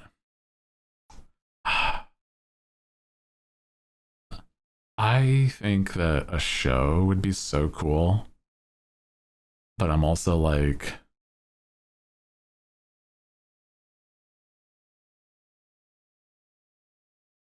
I don't know if I'm not exactly a writer. I feel like it would be such a difficult thing to like have a show that wouldn't be, I don't know. That one's a harder one. Shows are so different than like anything involving uh you know, games, because games feel like there's a lot of ways to include others. A show can be like really decisive, or movies in general. Yeah, indies are carrying the games industry on their backs. It's crazy because it feels like feels like there is just so many studios that are like not banking on nostalgia, but it's like some people's nostalgia is running out, my man. Starting to run into the issue is like, oh, you stopped making new things, so people aren't being nostalgic anymore. It's like, oops, uh-oh. Well, that's the problem. Make new things. It's like, oh, but it's so much easier to just bank on make the old thing that worked well.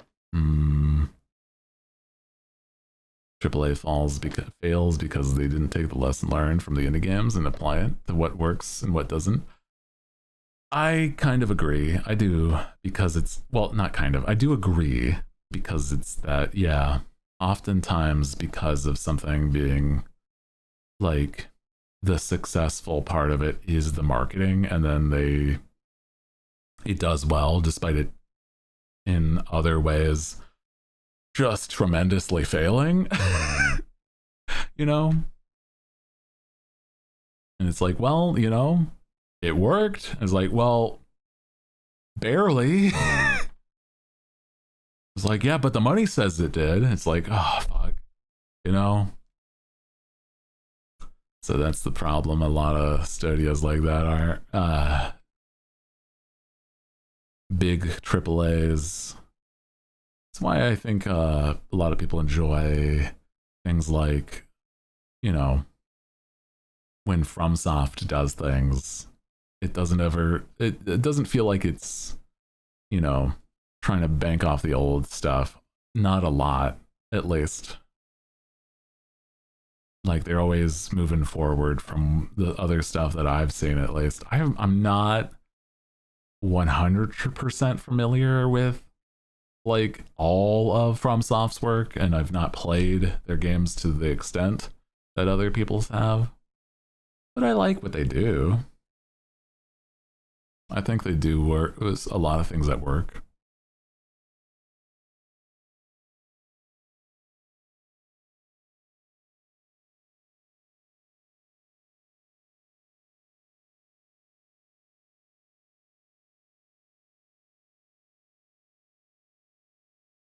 I feel like there's some studios that have definitely learned from their past and like bring it forward into other games, but it's not a normal thing, unfortunately, which is so weird. Like their worry is money, which understands, yeah, but also right? That's the hard thing about it.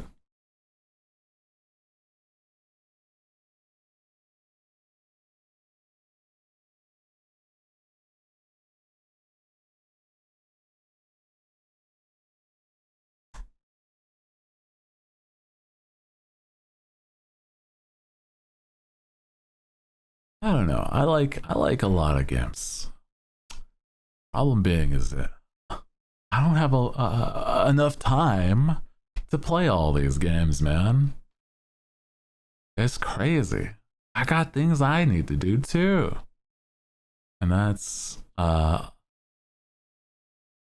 also part of my thought process right now. Has been just under 4 hours. Not that I'm stopping because it is, But I think that today's been good. I think I've said basically, I've been yapping about things hours on end, but I think, it's been a good stream today.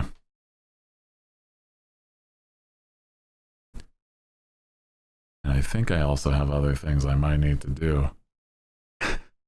FromSoft feels like they have something that works and that have such a following that they're given a leash long enough to experiment. That's a good point. Yeah. They have enough things that work that, they kind of are just given free reign. I agree. I was saying though, I think we'll probably have to wrap up here because I got things I have planned that I need to work on. But today has been really nice. I think next stream, I think it would be really fun to get back into or start up one of two games. We'll see how I'm feeling.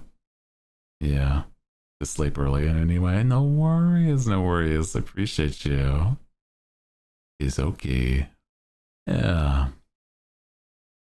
True. I feel like, today's been really good. You guys always treat me very sweet, very kind. And I've been doing a lot of trying to make sure that you guys feel that I'm not taking advantage of that, and trying to make sure that you guys see that, right? I don't know. I don't stream, for anybody. I stream for me. But it's nice to have the things that you guys also enjoy. You know what I mean?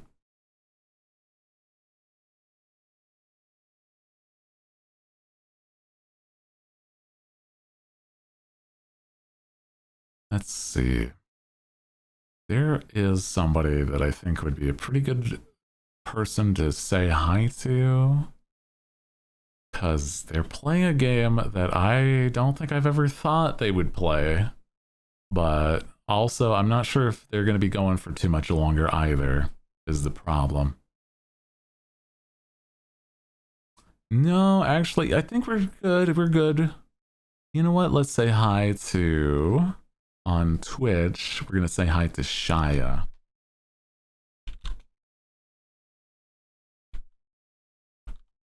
Because he was playing Animal Crossing. I don't think he is anymore, but that's okay. Love that silly bunny man. Again, love you guys to bits. I hope you get some rest. Take care of yourself whilst I'm not streaming, okay? And then I will see you on Friday, where we'll either play Voices of the Void, or we're gonna play Luma Island. Either one, very fun, very good. Very excited to see what we get up to in either one. Otherwise, love you guys to bits, and again, look forward to the cool stuff ahead of us. Good night, everybody. Say hi to Shia, and good night, YouTube, as well. Love you guys to bits. I'll see you then. Mwah. Good night.